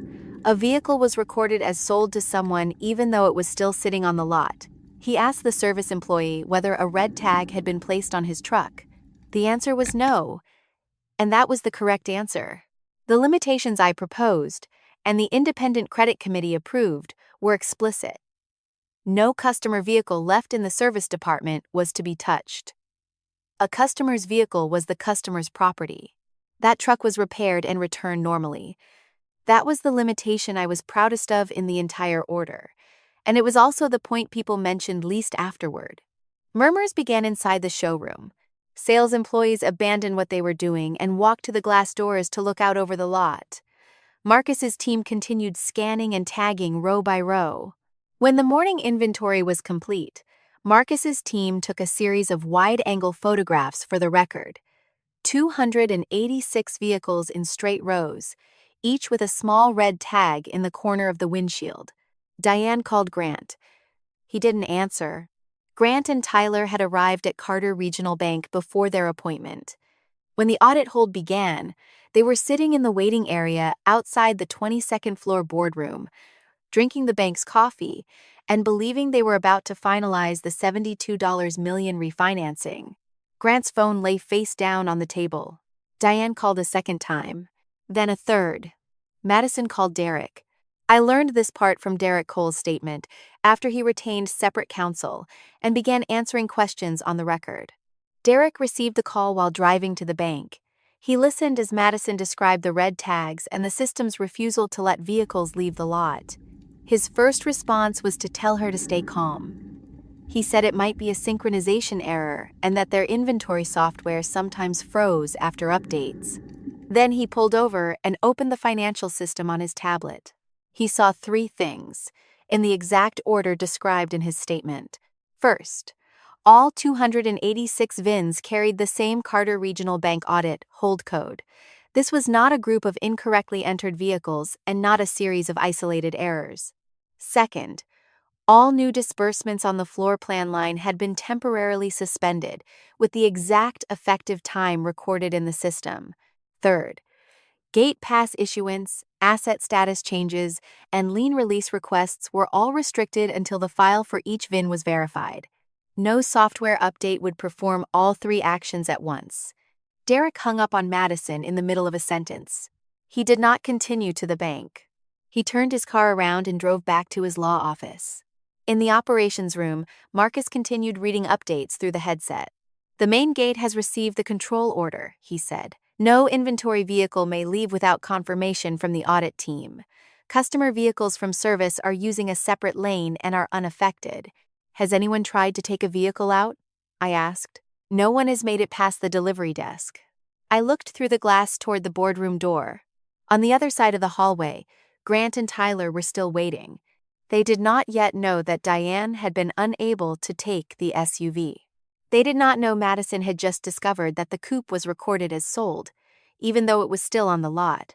They did not know Derek had turned around. And they did not know that outside Brooks Motor Group, not a single inventory vehicle could leave the lot until every VIN had been verified. In a later statement, Derek Cole described the period from the moment he turned his car around until he returned to his law office in an extremely calm voice, and I think that was the most frightening part to read. The first call was made from the car, immediately after Derek checked the system and decided to return to his office. At that exact moment, Tyler was sitting in the waiting area outside Carter Regional Bank's boardroom. I later reviewed the lobby and waiting area footage because it was part of the building's security file, and I watched it more times than necessary. Carter Bank's lobby was finished in dark gray stone with terrazzo floors and light falling through a large glass wall from above. There was no oversized logo on the walls, only the bank's name in bronze letters behind the reception desk and the security area leading to the executive floors. Tyler entered first, Grant behind him. Both wore dark suits. Tyler carried a slim leather portfolio, the kind he only brought when he knew photographs would be taken. They arrived early and were escorted to the waiting area outside the boardroom. Grant placed his phone face down on the table. Tyler was still holding his phone when the screen lit up. The camera captured the moment clearly. He looked at Derek's name for about 2 seconds, tilted his head, and declined the call. In his statement, Tyler said he assumed Derek was calling again to remind him about his language in the meeting, because Derek called before every major meeting, and that morning Tyler did not want another lecture about what he should and should not say in front of the bank. A security employee approached immediately afterward. The board-level meeting area applied the same policy to every outside visitor. Electronic devices had to be placed in secure lockers before participants passed through the final checkpoint. Grant questioned the rule once. The employee repeated the policy. Grant placed his phone in a locker. Tyler put his phone in the compartment beside it. When Derek returned to his law office, an envelope from Carter Regional Bank was waiting on the reception desk. There was no investigator. No one demanded custody of the servers. No one had authority to open filing cabinets or touch the law firm's data. It was a limited preservation request, sent by Olivia after the audit hold began, and after the legal department determined that the dispute was sufficiently clear to create a duty to preserve records. The document required Derek's office not to delete, alter, or destroy materials under its control related to 4 specific categories: formation records, ownership interest ledgers, and transaction documents the office maintained for Apex Fleet Marketing, Sterling Reconditioning Services, and Blue Ridge Transport Solutions. Registration, issuance, and use logs for the backup security device registered through Derek's office address. The service agreements Derek drafted for the 3 entities. And every draft of the document titled Employment Termination and Acceptance of Responsibility Agreement, identifying Rachel Brooks as the person expected to sign. The document did not demand immediate production of servers, backups, or privileged legal advice files. It only required preservation of relevant material while production rights, and any privilege objections were handled through the appropriate process. Derek read it twice. Drafts and communications with Brooks Motor Group may fall within attorney-client privilege, he told his legal assistant. She pointed to the final section of the notice. The request expressly stated that Carter Regional Bank was not asking the law firm to waive privilege. If a valid production demand came later, Derek retained the right to prepare a privilege log identifying documents withheld as privileged or attorney work product. Olivia had drafted that limitation with the bank's legal team. When I asked why the request was not broader, she said something I never forgot. A broad demand looks impressive for 2 days and gets challenged for 2 months. Derek asked to read the notice one more time. Then he sat down in a reception chair, which he later said was because his legs were tired.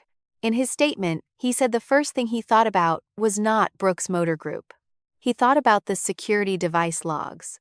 6 exceptions under my name had been approved through a backup device registered to Derek's office address. That device identifier appeared in the dealership system logs and in authentication data retained by an outside provider. My primary key had not been used in any of them. According to Derek's statement, he understood 3 things while sitting in the reception chair. He could still delete or alter a file copy on a system he controlled, but he could not guarantee that the change would erase backups, vendor logs, or data copies already preserved by someone else. If he modified records after receiving the preservation request, the alteration could leave traces and lead to sanctions or separate liability if proven to be intentional spoliation. And continuing to claim that I personally made the 6 approvals would become much harder to defend when the device identifier pointed to his office address. The preservation request did not prove who physically held the device. It also did not by itself prove that Derek made the 6 approvals. But the focus of the investigation was no longer my primary key. It had shifted to the backup device, Derek's office, and the people who had access to it. After reading the preservation request, Derek continued calling Tyler. Derek's subsequent calls and messages remained inside the secure area on the ground floor. Tyler never saw them. Derek stated that he was not calling to help Tyler conceal data. He was calling because Tyler needed to stop signing or certifying any additional documents until separate counsel reviewed the situation. In this record, Tyler Brooks was the president, the signer of payment certifications, and the person named on the $72 million application. Grant Brooks signed the working capital reports submitted to the bank. Chloe Mercer received part of the personal benefits under review, and Derek drafted the service agreements for the 3 entities and prepared the agreement asking me to accept responsibility. According to Derek's statement, he understood very clearly that if Tyler and Chloe were questioned separately, both could say the same thing. We acted on the advice of counsel. While Derek kept calling, Grant and Tyler were escorted through security to the 22nd floor. In the elevator, according to the assistant accompanying them, Grant said one thing. Remember this, Carter Bank needs Brooks more than Brooks needs Carter Bank. $72 million sounds large, but to them it's only one line in a portfolio. Losing us means losing an 11-year relationship and one of the largest dealerships in the state. Don't thank them too much. Tyler adjusted his tie in the reflective steel of the elevator doors. I know, Dad. I was one hallway away in the operations room, and I heard footsteps pass outside the door. I recognized Tyler's footsteps before I heard his voice. 8 years is long enough to recognize a man's walk. I did not open the door. The 22nd floor boardroom had one glass wall overlooking the avenue and another finished in dark walnut. The table was boat-shaped. At the head stood a high-backed chair. Along both sides were chairs for committee members and invited guests. The assistant led Grant and Tyler inside and directed them to seats along the long side of the table. The chair at the head remained empty. On the table in front of them were 2 bottles of water, 2 blank pads, and 2 bank pens. No refinancing files had been laid out. Grant sat and looked around the room. In her statement, the assistant said he asked whether corporate credit would be attending. Sir, I was only instructed to bring both of you into the room. Tyler placed the leather portfolio on the table, opened it, and set his own pen beside the blank pad even though pens were already provided. The assistant walked out and stopped in the doorway. The Special Assets Verification Session, under the oversight of the Independent Credit Committee, will begin as soon as the responsible personnel enter. The door closed. The high-backed chair at the head of the table remained empty. I was not in the room during those 45 minutes. So everything I recount here comes from 2 sources.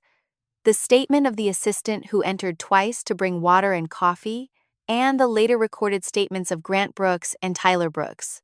The assistant informed them that the session was delayed because Marcus was finishing the document reconciliation and Olivia was reviewing the scope of questioning.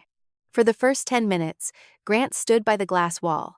From the 22nd floor, The avenue below looked like small streaks of traffic, and farther north was a band of green along the road leading toward their county. He told his son that 72 million would take Brooks to another level, that people would stop calling them a dealership and start calling them a group, and that he wanted to live long enough to see the Brooks name on multiple locations. Tyler rehearsed his presentation.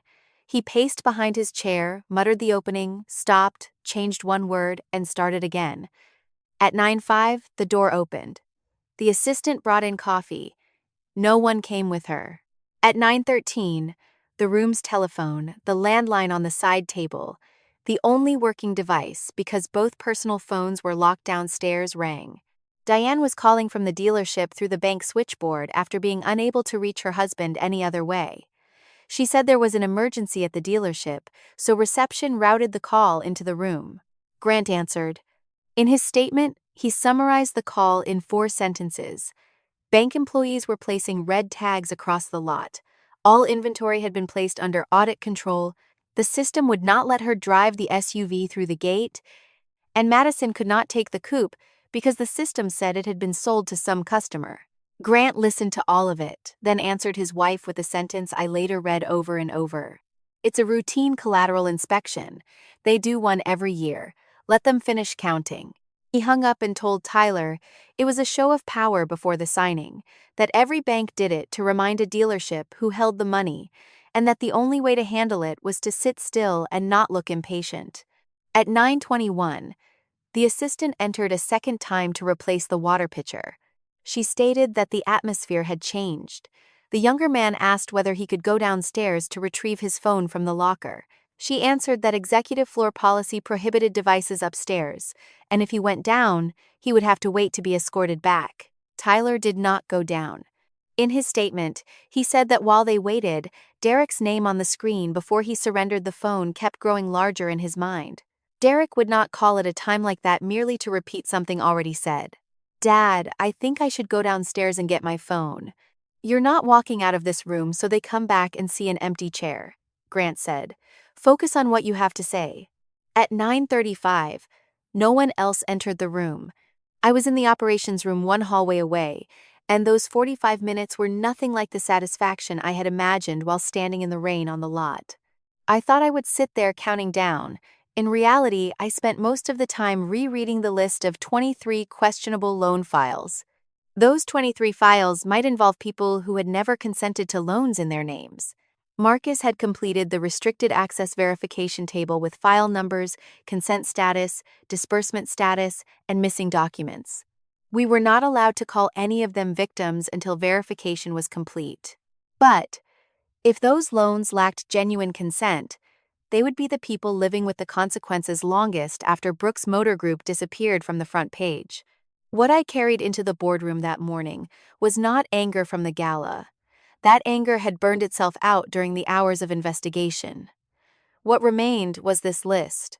At 9:40, Olivia knocked on the operations room door and reminded me one final time.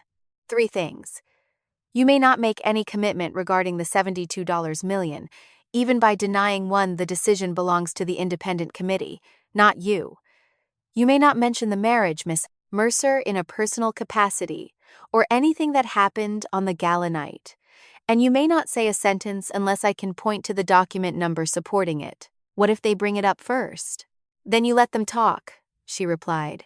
Rachel, if you say one satisfying line today, 6 months from now, their attorney will read that exact line in court, and the entire file will be presented as family revenge. You have taken every step to prevent the record from being read that way. I rebuttoned my suit jacket, picked up the file, and walked into the hallway. At 9:45, the boardroom door opened. Olivia entered first, carrying her briefcase, and went directly to the left side at the head of the table. She set down a recorder, announced that the session would be recorded, and read the date, time, and attendees into the record. Marcus followed with 2 auditors and a data analyst. The 5 of them placed 3 items on the table in the order Marcus had determined was sufficiently supported for presentation: the 286 VIN reconciliation file, the cash flow statements, and the 3-month gate camera image set. I entered last. I wore the charcoal suit, no jewelry, and my hair tied back. As I walked, I looked straight at the center of the table, rather than at the two men seated along the long side. Tyler sprang up from his chair. "Rachel?" Grant did not stand. He leaned back, looked me over from my shoes to my collar, and gave a very short scoff. "Good Lord," he said. "What game are you playing?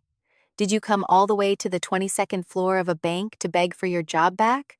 Or are you here to ask your husband to forgive you in front of strangers?" I kept walking. "This is not your place, Rachel." He raised his voice and half turned toward Olivia, as though looking for an adult to intervene. "This room is for people who understand finance. Do you even know how a floor plan line works? For 8 years, all you did was reconcile paperwork and slow down every one of my deals." I did not answer. Over the previous days, I had learned that silence was not surrender.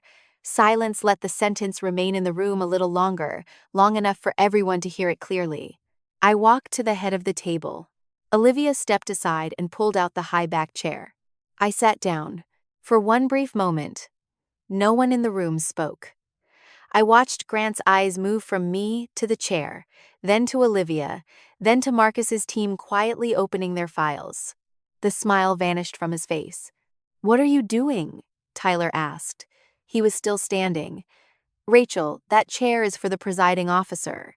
"Before we begin," I said, and those were the first words I spoke in that room, "Brooks Motor Group's legal counsel is not present this morning. The bank needs to confirm whether you wish to proceed or request that the session be rescheduled." Olivia looked directly at Grant and Tyler. "If you wish to wait for counsel, the bank will pause the session and reschedule. Proceeding this morning is your choice." Grant waved a hand. "We don't need an attorney to sign a loan," he said. "Derek will be here later. Start. I need to get back to the dealership and deal with those ridiculous red tags of yours." "Noted," Olivia said, and entered it into the record. I opened the first file. The sound of the cover turning was clear in the room. "We will begin with the 47 vehicles recorded as sold that never left the lot." I turned the list so it faced them and pushed it across. It contained 47 rows, each with a 17-character VIN, the delivery date recorded in the system, a customer file number with identifying data redacted, and in the final column the vehicle's current lot location, with the timestamp of that morning's scan. Tyler sat down. He did it very slowly. "These 47 vehicles were recorded as sold and delivered," I said. "For transactions that were funded, Brooks received money, but the paydowns tied to the corresponding VINs were not fully remitted. The bank is still financing the exact vehicles sitting outside on the lot." Marcus placed the photo file in the center of the table and opened it. 47 images, printed on A4 paper, 1 vehicle per page. The photographs had been taken during that morning's inventory, each with a timestamp in the corner, a readable VIN through the windshield, and in many of them the protective plastic still covering the driver's seat. "These are the 47 vehicles on the list," I said. "Your system records them as sold and delivered to customers. These photographs were taken during this morning's inventory." I pushed the second file across.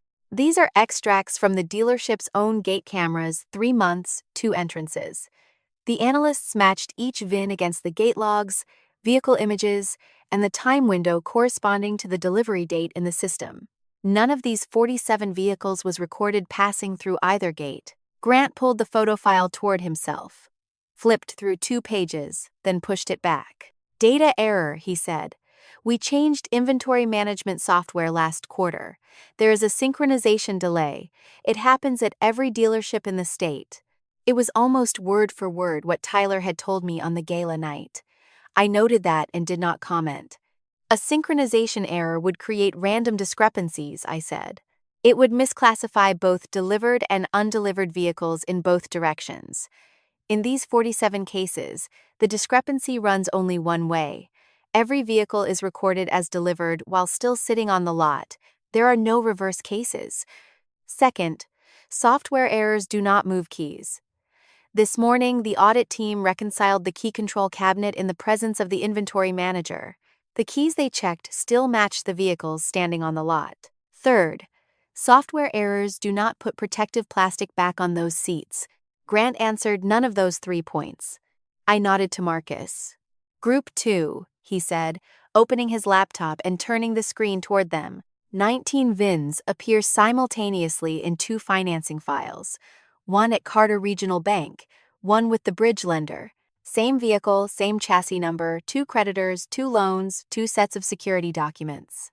He spread 19 two-column reconciliation sheets across the table and left them there. In the records received by the bank, the same assets were used to secure two loans without disclosure of the other party's security interest or any agreement establishing priority, I said. If a dispute arises, each party's rights will depend on perfection priority, contract terms, and collateral value. Tyler stared at the first sheet for a long time. Derek established the bridge, lender relationship, he said. Legal handled that entire side. I did not draft the security agreement. You did not draft it, I said. But you signed the certification sent to the bank and the payment, certification forms tied to the three entities, and the quarterly working capital report Brooks submitted to Carter Bank, the report certifying that no undisclosed outside debt obligations existed, bears Grant Brooks's signature. Grant looked up when he heard his name. I sign hundreds of documents every quarter. Yes, I said. That is true, and it will be entered into the record exactly as you just stated it. Olivia wrote it down. Then I opened the third file, the one I had been holding since I entered the room. Group 3, 23 vehicle, loan files under 23 different identities. None contains proof of insurance. None contains a delivery acknowledgement. Certain signature patterns repeat across multiple files under different names. I turned to the final page and rotated it so they could read it. The fraud unit is verifying identity and consent in these 23 files. If the loans lack genuine consent, the people named in them may not find out until they apply for a mortgage or are contacted by a collection agency. The silence in the room lasted longer than the earlier ones. Then Grant slapped his palm on the table. Enough. He pointed directly at me. Anyone can see what this is. You were fired on the gala night because you made a scene in front of my partners. Now you run up here, dig out a pile of paperwork, and turn it into a criminal case. This is a bitter wife taking revenge on her husband, and I will say exactly that to anyone who asks. You have the right to say that, I said. It will appear in the record alongside the 47 photographs. Tyler stood for the second time. Rachel, leave the room. His voice was not loud. It was the exact tone he used at the dealership when he needed someone removed from the sales floor. You have no standing here. You are not a bank employee. You are not an auditor. You have no authority to preside over anything. If the bank wants to meet with us, they can send one of their own people. He turned to Olivia. You're the attorney here, right? You're letting an outsider sit in the chair and open our customer files. I will take this to your board of directors. Olivia set down her pen but did not answer. I opened the left side of my document case, took out a business card, and slid it across the walnut table toward Tyler. It stopped directly in front of his blank notepad. He picked it up between two fingers, like a man about to flick something meaningless aside, and read it. Rachel Carter, Acting Executive Vice President, Special Assets, Carter Regional Bank.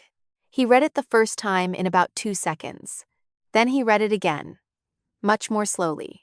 I watched him while he read, and I saw the order of expressions change across his face.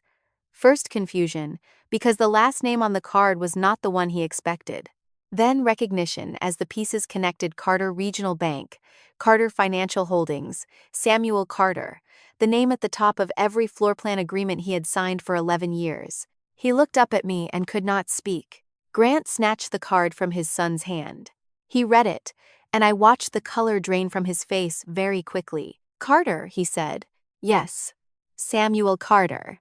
He is my father, I said. He placed the card on the table very carefully, as though it weighed more than paper. 8 years at his dinner table. 8 years of hearing him call my work useless bureaucracy. On the gala night, he stood before 420 guests and said his son had been very generous to let someone like me have a place in the Brooks family business.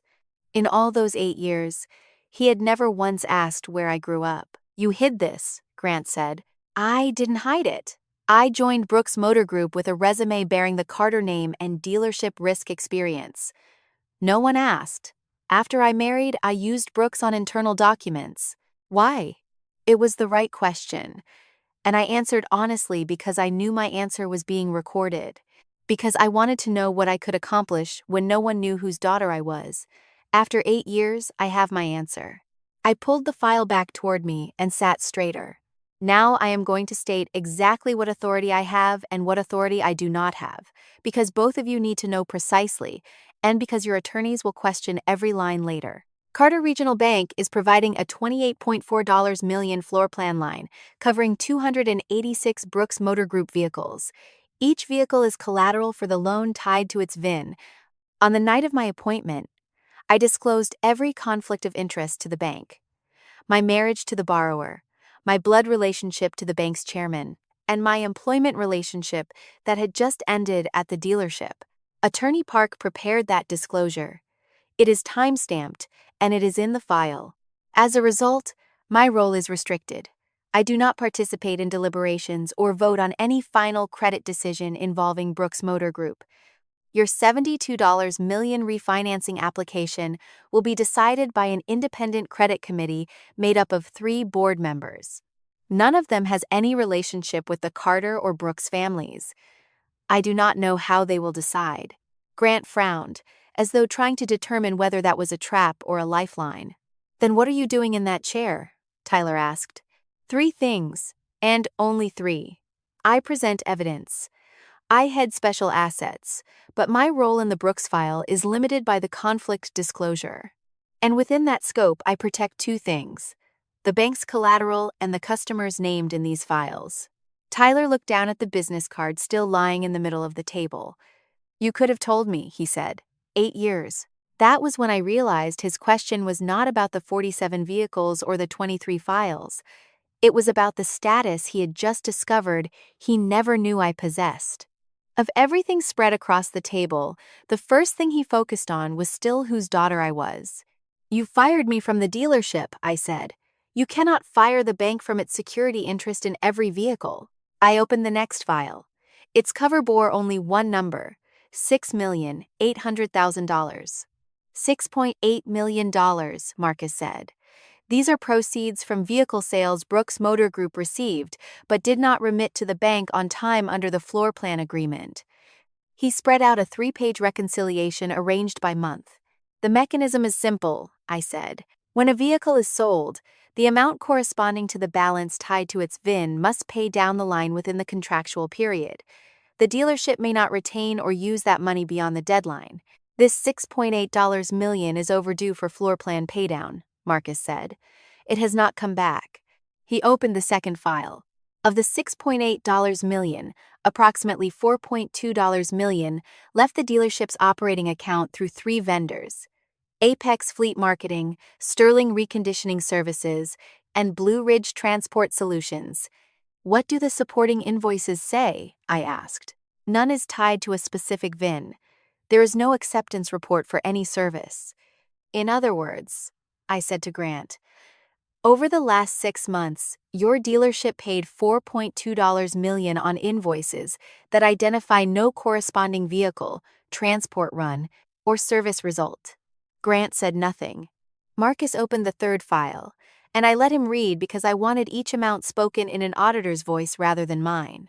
Approximately $1.1 million was spent for personal purposes: the deposit and rent on the Peachtree Street apartment in Chloe Mercer's name, travel, and bills from a jewelry store in Buckhead. In addition, the system records a request to transfer the sports coupe from inventory into the executive vehicle program, with Chloe Mercer as the designated user. The request has not been completed because the bank's lien has not been released. I left that reconciliation in the center of the table for 10 seconds. Then I opened the final file for the morning session. 6 exception approvals under my name. 6 authorizations allowing vehicle delivery to be recorded without proof of insurance. All were made while I was in Denver. I pushed my alibi file across. Round trip Atlanta to Denver airline tickets in my name. Hotel receipt. The annual conference program for the Automotive Compliance Association, and time-stamped video showing me at the podium in Denver at the exact time the Atlanta system recorded my account approving the exceptions. I placed my security key on the table. To sign electronically under my name, the system requires two factors: a password and a physical key. This primary key was with me in Denver. Authentication logs show all 6 approvals use the identifier of a backup device registered through Derek's law office. I looked at Tyler. He looked down at the copy of the authentication log. I am going to ask one question, and I am going to ask it once, I said. Who signed those 6 approvals? This was the second time I gave him a way out. I gave it because Olivia had instructed me to, and because part of me still wanted to. Derek handled the entire system side involving the backup device, Tyler said. I don't know who used it. Grant turned toward his son. You're the president, he said. You signed every payment, certification form for those 3 companies. Don't sit there and tell me you don't know. You signed the working capital report, Tyler said. You certified to the bank that there was no undisclosed outside debt when you knew about the bridge loan. I signed what the internal department put in front of me. Which department put it in front of you? I asked. Grant did not answer. Chloe runs digital sales, Tyler said. She manages the file closing process in the system. If someone marked the wrong delivery status, ask that department. I turned to the final page of the file and rotated it toward them. It was a screenshot from the dealership's internal chat system, dated the final day of the previous quarter, sent from Chloe Mercer's account to a finance employee. Mark the files without complete documentation as delivered before month end. We're short of the quarterly target. Tyler approved it. In the span of a few minutes, I had listened to 3 people in the same family and a law firm point at one another in a closed circle, and I realized that was exactly what they had designed. They divided the paperwork and responsibility into pieces, so each person could point to someone else. The structure was safe until the day someone placed every piece side by side on one table. Tyler pushed his chair back and changed his tone. Rachel.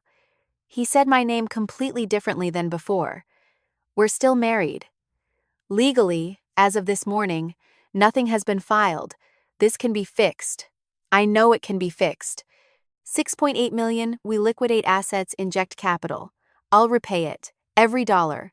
You're sitting in that chair, you can help us get more time. He leaned forward. I still love you. 8 years were not fake. I was wrong on the gala night. I was under pressure from Dad, from the manufacturer, from the bridge loan coming due. I panicked and did something terrible. But I still love you, Rachel. The room was silent. I remained still and let that sentence sit in the room, just as I had let Grant's earlier sentence remain. Your repayment offer will be entered into the record, I said. The marriage is outside the scope of this session. Tyler opened his mouth. He could not say anything. I had thought I would feel triumphant in that moment. I didn't. What I felt was a clean emptiness, like reconciling a ledger and discovering that the final total was 0. There was nothing left to calculate. The man sitting across from me was not apologizing. He was negotiating. He had heard the title on the business card and done exactly what he had done for 15 years selling cars. He switched to making an offer. I am documenting your repayment offer in the record, I said. It will be sent to the independent committee with the full file. For everything else, you need to communicate through your own attorney. At that exact moment, the boardroom door opened. A security officer escorted Derek Cole inside. His tie was crooked, his coat hung over one arm, and he began speaking before the door fully closed. Don't sign anything, Tyler, don't sign anything. He placed both hands on the back of the nearest chair. My office just received a limited preservation request. They want records related to the 3 entities and the security device logs registered through my office. Tyler, they're preserving authentication logs. Do not sign or certify anything else before I review the entire file. New disbursements on the inventory line have been suspended, and all 286 VINs are under audit hold. He stopped to breathe. Then he looked toward the head of the table. I sat in the presiding chair with 4 open files in front of me, Olivia recording the minutes on my left, and Marcus with 3 specialists on my right. I watched the entire realization move across his face in about 3 seconds, much faster than it had with Tyler or Grant, because he was the only person in the room with enough expertise to understand immediately. The invitation had not promised loan approval. The VIN hold took effect at exactly 9, the same time as the meeting. His office had just received a data preservation request. And the woman he had left a voicemail for the night before, the woman he said had no job, no income, and was alone, was sitting at the head of the table. "There is no credit committee in this meeting," he said. "No," I said. "The credit committee meets separately. I do not participate." Olivia checked the clock and closed her notebook. "The verification session is temporarily recessed," she said. "A summary of the documents Marcus has verified, and the answers just provided will be sent to the Independent Credit Committee. No one in this room may contact committee members while they are reviewing the matter." Grant looked up. "How long will it take?" "Until the committee completes its review," Olivia replied. "The bank is not committing to a specific time." 2 security officers remained inside the door. Grant, Tyler, and Derek were instructed to stay in the room. No one could retrieve a phone or leave the executive area without an escort. I went to the operations room with Olivia and Marcus. Marcus completed the verified evidence summary. 47 vehicles recorded as delivered but still on the lot, 19 VINs appearing in 2 financing files, 23 questionable loan files, 6 approvals using the backup device, and $6.8 million in cash flow, not remitted on time. I confirmed only the description of Brooks Motor Group's operations. I did not recommend a credit outcome, participate in the discussion, or contact any committee member. Olivia then transmitted the verified summary over the secure line. The wait lasted longer than Grant had expected. When we returned to the boardroom, Tyler was still in the same seat. Derek had opened a blank pad in front of him but had written nothing. Grant stood beside the glass wall with his hands behind his back. No one mentioned the $72 million. A short while later, the door opened. An assistant entered and handed Olivia a sealed, cream-colored envelope. Olivia checked the file number and external verification signature, then placed the envelope in front of me. I did not open it immediately. "This is the decision of the Independent Credit Committee, composed of 3 board members," Olivia stated for the record. "Rachel Carter did not participate in deliberations or voting. Samuel Carter was also absent from the review."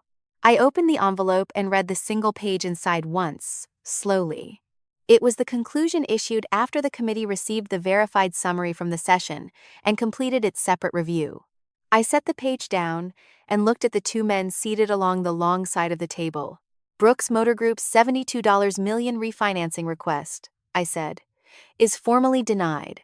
Olivia stood and read the full decision into the record, because the decision was not mine and everyone in the room needed to hear it in someone else's voice. The Independent Credit Committee of Carter Regional Bank concludes as follows. 1. Brooks Motor Group's $72 million refinancing application is denied. 2. All new disbursements on the $28.4 million floor plan line are temporarily suspended. 3. All 286 VINs remain under collateral inventory control until reconciliation is complete. She turned to the second page. During the inventory control period, no vehicle on the schedule may be sold, transferred, retitled, or removed from the property before the file for that specific VIN is verified. Grant looked down at the table. I could tell what he was calculating, because anyone who had sold cars for 30 years would calculate the same thing. A dealership without new disbursements could not bring in new vehicles. A dealership with its entire inventory held could not sell the vehicles it already had. The following Monday morning, Brooks Motor Group would open with 200 employees, a brightly lit showroom, and not one vehicle it could legally deliver before verification. The remaining 3 provisions in the decision were the 3 limitations I had proposed and the independent committee had approved, and to me they mattered more than the first 3. Transactions involving real customers, proof of insurance, and delivery acknowledgments would be removed from the hold and the lien released as soon as reconciliation was complete. Customer vehicles left at the service department were outside the scope of the hold, and the account used exclusively for Brooks' employee payroll and insurance was not frozen. Valid payments would continue through a controlled exception. Grant looked up. "You're still letting us make payroll?" "I'm not giving you anything," I said. "The morning shift detailer didn't sign a single document in this file. He should not be the first person to lose money." Olivia read the final section, the driest and heaviest part. The $14.6 million bridge loan was still coming due. Denial of the refinancing did not change that maturity date. The file will also be referred to the manufacturer and the appropriate authorities under applicable, contractual, and regulatory obligations. Grant sank into his chair. He said nothing for the next 2 minutes. And I think that was when he understood that the manufacturer's risk might be more serious than losing the loan. The bank could demand money. The manufacturer could reconsider their right to use the name on the sign outside. Derek placed a hand on the table. Before this goes any further, I need to state that most of the materials you are presenting arose from a legal advice relationship and are protected by attorney-client privilege. Their use in this session is improper. Olivia opened her briefcase and removed an envelope. Mr. Cole, the materials used in this room came from bank records, data Brooks produced under contractual inspection rights, and independent authentication logs. The request sent to your office was only a limited preservation request concerning records related to the 3 entities and the security device registered at that address. If you believe any document is privileged, you may raise that objection through the separate process. The bank is not asking you to waive privilege in this session. Derek took the envelope and did not open it. Marcus turned the large screen at the front of the room. One party is joining remotely, he said. Chloe Mercer appeared on the screen, seated in a neutral conference room, with a man I did not know on her right who introduced himself as her attorney. I had not arranged this. Olivia had received contact from Chloe's side after the audit hold went into effect, and Marcus handled the technical setup. I learned she would appear only a few minutes before the screen came on. Her attorney spoke first, briefly, stating that his client was voluntarily providing information and documents and wanted that cooperation entered into the record. Then Chloe spoke. I was instructed to mark files without complete documentation as delivered so we could close the quarterly target. I was given a list of former customers and told to use their information to complete loan files. I was instructed to keep those vehicles on the lot. Who instructed you? Her attorney asked. Tyler Brooks. She produced a set of messages, an internal email chain, and copies of the payment invoices for the Peachtree Street apartment. Tyler shot up from his chair. She is the one who clicked the buttons. Every system action is under her account. Check it. On the screen, Chloe's expression did not change. You said that if anything happened, the approvals already carried Rachel's name because she was the compliance director. Grant turned toward Derek. You drafted all of this. You set up those 3 companies. I only signed what people put in front of me. You signed the working capital report, Derek said. No one held your hand. And the backup security device was registered through your office. I wasn't the only person with access to it. The 3 of them spoke over one another. On the screen, Chloe's attorney leaned over and muted his client. I let it continue for a while because Olivia was recording, and because every sentence they spoke became another line in the record. Then I tapped the table twice. Enough. The room fell silent. I do not have authority to decide who bears criminal responsibility, and I will not sit here listening to you do the court's work for it, I said. But I will tell you what happens next, because I have done this work for 8 years and seen it many times. The records have been preserved. From this point forward, each person will answer through his or her own signatures and accounts. You divided the paperwork and responsibility so each person could point to someone else. That no longer protects you, because all the pieces are now sitting side by side on the same table. I closed the file. My name appears on 6 approvals made with a device that was not my primary key, and it was then pre-filled into an agreement asking me to accept responsibility. Tyler looked at his father. Grant did not look back. He looked at Derek. Derek had turned his chair 45 degrees and requested a recess to call his own attorney. He looked up at the screen. Chloe's microphone was off, and the attorney beside her was telling us about his client's availability during the coming week. 8 years earlier, I had stood in a much smaller showroom and listened to this man say he was lucky to have married someone who could read the fine print. On the gala night, he and his father turned my work into a joke. He rose from his chair. Tyler took 2 steps toward me and dropped to his knees in front of the presiding chair, beside the list of 286 VINs. He knelt on the carpet beside the list of 286 VINs. The outer pages had slid down when he moved too quickly, and I could see the knees of his suit pants pressing into the column of identification numbers. Rachel, listen to me. That place is my entire life. No one in the room moved. Marcus turned toward the window. Olivia switched off the recorder. The credit verification session is recessed, she said. The following exchange is outside the credit record. I'll end it with Chloe. Today. I haven't signed anything with her. Nothing binds me. I'll cancel the coupe transfer and put it back into the proper inventory category. I'll repay the money.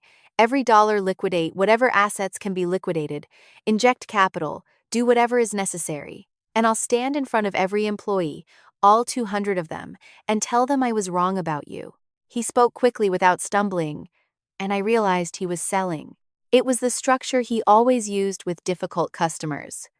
Offer concessions before they were demanded. Offer several at once. Keep the other person busy evaluating them until they forgot the original question. You have to understand the pressure in there, he said. Dad set growth targets while interest rates were killing this industry. He kept calling me into his office and comparing me to himself when he ran the dealership. Derek built that whole structure. The 3 companies were his idea. I only signed what he put on the table, exactly like Dad just said. And Chloe manipulated the system data you just heard her. Every action is under her account. I'll cooperate. I'll preserve documents and tell the truth through my own attorney. I'll do whatever it takes to save the company. He stopped, took a breath, and looked up. Just help me get more time. I remained in the chair and let the room stay silent long enough. I had read many documents over the previous hours, but the clearest thing I understood that morning was not in any document. The man kneeling before me had named 3 other people in less than a minute, and his own name was not among them. I'm going to ask you 5 questions, I said. Answer each one, and do not mention anyone else in your answers. He nodded. On the gala night, who publicly fired me in front of 420 guests? He did not answer. Who grabbed my wrist on stage? Silence. Who removed the executive badge from my neck? He looked down at the carpet. Who placed that badge around Chloe Mercer's neck in front of the entire room? He still did not answer. Final question. Who called security to escort me out of the dealership through the rear service door as it began to rain? He did not answer that one. He could not answer it with anyone else's name. I panicked, he said. Rachel, I panicked. I hadn't slept all week. I knew the bridge loan was coming due and I couldn't see a way out. When you stood up on that stage, all I saw was everything collapsing within minutes, and I did the first thing I could think of to stop it. That was the truest sentence he spoke all morning, and it was also the one that ended everything for me. Because I understood something very simple, what he stopped was not the truth about the 47 vehicles. What he stopped was me.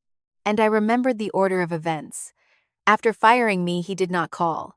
He texted that I could not return to the office.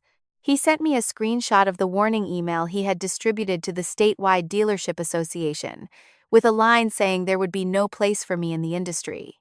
Derek left a voicemail reminding me that I was alone. There was no apology during any of that time. The first apology appeared only after all 286 vehicles were placed under audit hold and the $72 million was denied. I stood up from the chair. Tyler flinched. He drew in one shoulder, turned his face slightly away, and raised one hand across his chest. The movement looked like the reflex of someone who thought I was about to hit him. I walked around the head of the table and stopped in front of him. From the gala night until this morning, I imagined this, I said. More than once. While standing in the rain on the lot with a bruised wrist, I pictured very clearly the moment you would kneel somewhere, and I would return exactly what you did in front of 420 people. But if I touch you now, 20 years from now, this story will be told differently. People will not remember the 47 vehicles or the 23 questionable loan files. They will remember a woman hitting her husband in a bank boardroom. And you will get what you need most right now. A story in which you are not the only person who is wrong. I took one step back. I do not hit a man who is kneeling, not because you deserve mercy, because I have taken every step to keep this record clean, and I will not stain it in the final minute just to feel good for 10 seconds. He looked up at me, and I could see that sentence frightened him more than a slap would have. Stand up, Tyler. You're kneeling on the bank's collateral list." He rose slowly and brushed off his knees. No one helped him. Grant had been staring out the window the entire time. Later, when people asked which moment was when the marriage truly ended, I did not talk about the stage, the steel door, or the agreement asking me to accept responsibility. I told them about the second a man knelt down and named 3 other people before naming himself. I returned to the presiding chair. Olivia looked at me, then switched the recorder back on. "The credit verification session resumes," she said. "The personal exchange just concluded is outside the record. Before we close, the bank will restate the operating measures independently approved." She opened the final document. 1.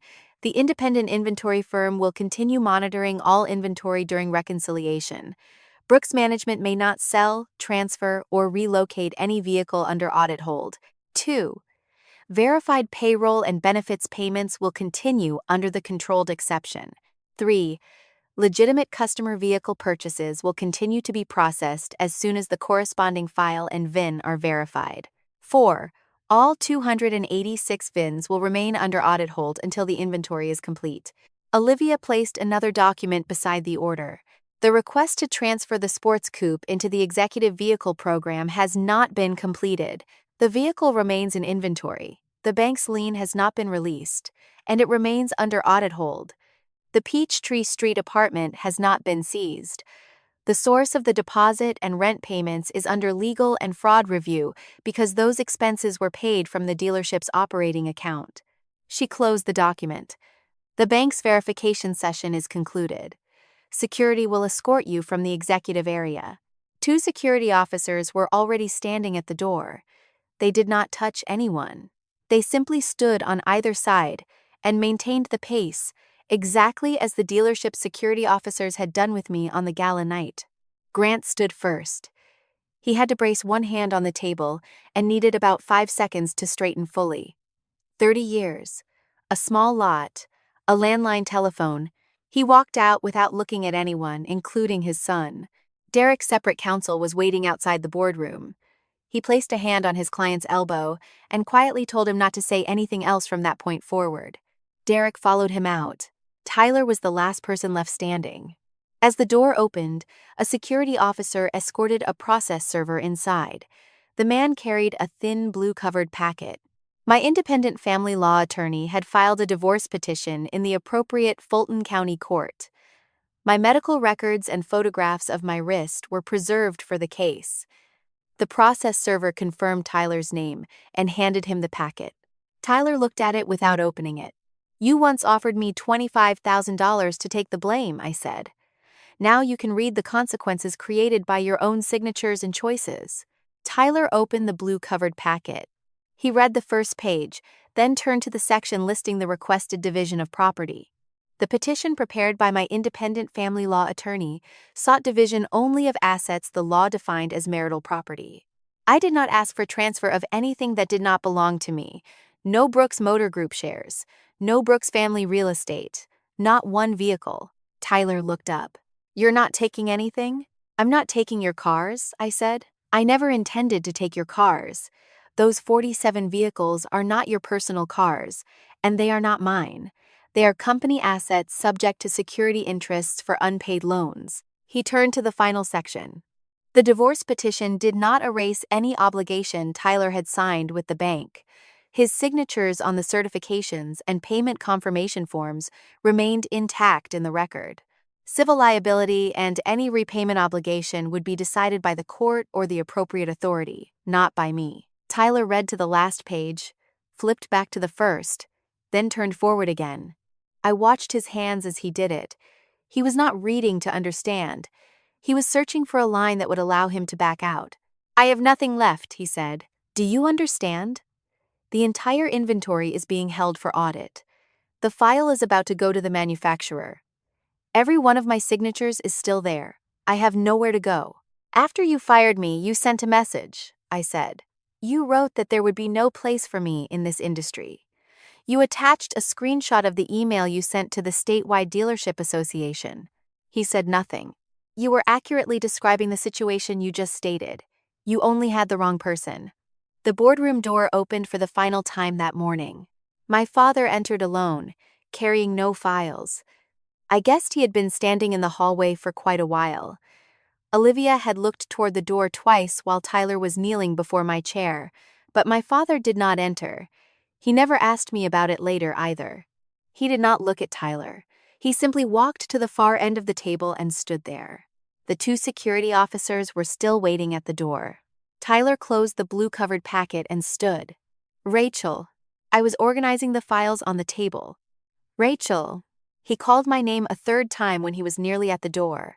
I knew that tone exactly. It was the voice he used when a customer had stood up from the signing table and was walking toward the parking lot. The voice of a man who believed one more sentence could still bring someone back.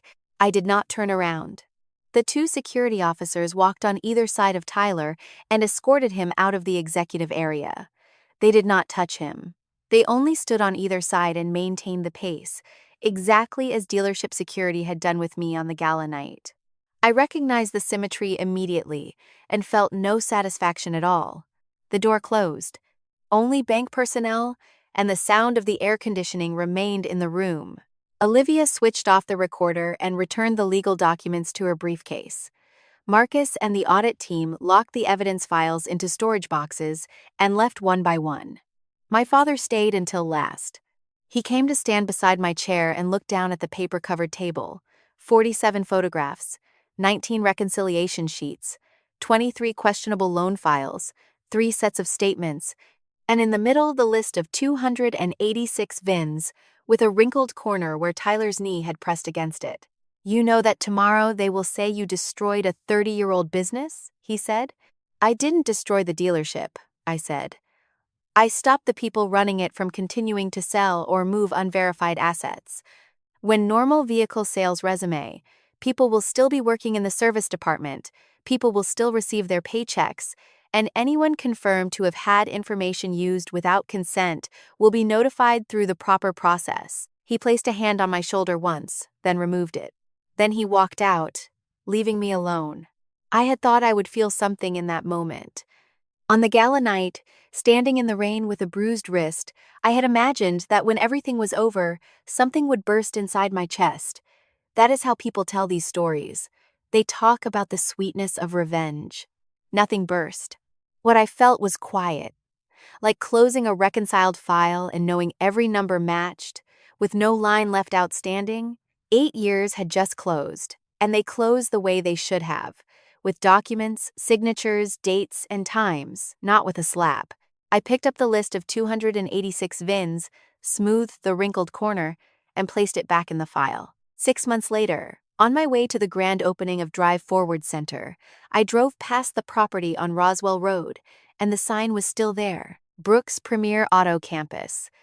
The same name, the same curved roof, the same row of small flags along the entrance. The lot was full.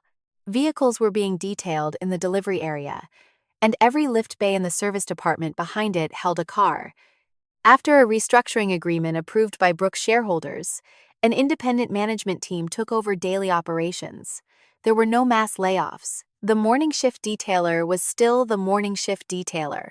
A new compliance department was established with independent audit authority over sales and delivery files. The inventory review continued for months afterward, one vehicle at a time, one VIN at a time. The results confirmed what had been on the table that day. Legitimate transactions were completed or resolved by agreement with customers, records were corrected, and liens were released when requirements were met. All 23 questionable loan files were reviewed separately. Loans confirmed to lack consent were canceled, and the remediation team worked with credit reporting agencies to correct the affected individuals' files. The 6 approvals under my name were confirmed to have used the backup device, not my primary key. The professional ethics review ended without an adverse finding against me. The $640,000 from my consulting company was recognized as a valid debt in the restructuring file. The $14.6 million bridge loan became the outside lender's claim in the same process. Brooks Motor Group did not disappear. It simply was no longer operated the old way. Grant lost the chairmanship after a shareholder vote. Derek Cole faced professional disciplinary review. The financial investigation into the 3 entities and the 19 VINs used in 2 financing files continued. Chloe Mercer lost her position. The request to assign her the coup was cancelled, and through her attorney she provided messages, emails, and invoices. Her cooperation did not erase her share of responsibility. Tyler no longer served as president of Brooks Motor Group. His signatures, certifications, and decisions remained under review through counsel and the proper authorities. I did not seek out any of them, post anything, or answer a single interview request for 6 months. In the months after the meeting, when my acting assignment at Carter Regional Bank ended, I leased a 2-story space on Cascade Road beside a laundromat and a pharmacy. Drive Forward Center opened that morning as an independent organization. There was no sports car parked outside. No giant billboard, no balloons, no camera crew, only a black-lettered sign on a white background, a small waiting room, several consultation rooms, and a classroom upstairs. The center did 5 things. We helped anyone who brought in a vehicle loan contract understand the financial terms before signing, free of charge. We supported people who discovered loans in their names that they had not authorized. We guided them step by step through correcting credit reports, because that was the part that took months and made people give up. We trained dealership employees in compliance practices, and we offered an apprenticeship program for women who wanted to enter automotive finance, an industry where, during 8 years of association meetings, I had always seen too few women. Matters requiring legal advice were referred to appropriate independent attorneys. Some people called it charity. I did not, and I corrected them every time. Charity is giving someone something they do not have. What we did was return something that had always belonged to them: the right to know where their name appeared, on what document, and tied to how much money. On opening morning, I carried something in my coat pocket, a copy of my old access badge with the identifying number redacted. The badge Tyler removed from my neck in front of 420 people, the badge he placed around Chloe Mercer's neck. The original remained preserved in Brooks's records. We displayed the copy in a small glass frame in the lobby at eye level beside the entrance. Beneath it was one sentence: "No one may use your identity or signature to create a loan you did not authorize." My phone vibrated. My father did not attend the opening. I had invited him, and he replied that if he stood there, the next day's article would be about Carter Bank instead of the center, and then both of us would have wasted our effort. During those 6 months, we had dinner together regularly. He did not ask about Tyler. I did not ask about the 8 years he had waited. We talked about work, about whether I should hire another analyst, and about small decisions that no longer needed to become arguments. Some reconciliations happened through apologies. Ours happened through consistently showing up. His message contained 2 sentences. "Every number has been reconciled. I'm proud of what you built from the truth." I read it twice, then put the phone back in my pocket. A short while later, the door opened. A young woman entered wearing the uniform of a coffee shop chain, carrying a packet folded in half. She stood in the middle of the lobby and looked around like someone deciding whether to turn back. "I received a letter from a collection agency," she said. "They say I owe money on a car. I've never bought a car. Did you bring the paperwork?" She handed me the packet. Her hands were shaking slightly. "I don't know if this place can help. I can't afford an attorney." "This place can help," I said. "And you don't have to pay anything. Please sit down." I pulled out a chair for her, then handed her a Drive Forward Center business card bearing the name Rachel Carter. It was the first time in my life I had handed a stranger a business card bearing the name Rachel Carter without feeling the old reflex in my chest, the impulse to explain that I did not live off that name, that I could succeed on my own, that she should not think of me as someone's daughter. For 8 years, I used the Brooks name and kept my distance from Carter to prove something. The previous 6 months taught me that what I needed to prove was not whether I had power, but what I used it for.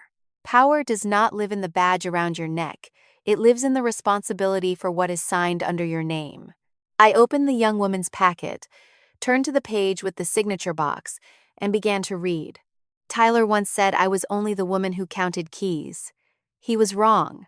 I never cared what expensive car a key could open. I cared whose name was written on the contract, who had rights in the vehicle, and who would pay the price when truth was replaced by a false number. 6 months earlier, Tyler took my badge in front of more than 400 people. Today, I opened a door none of their lies could ever lock again.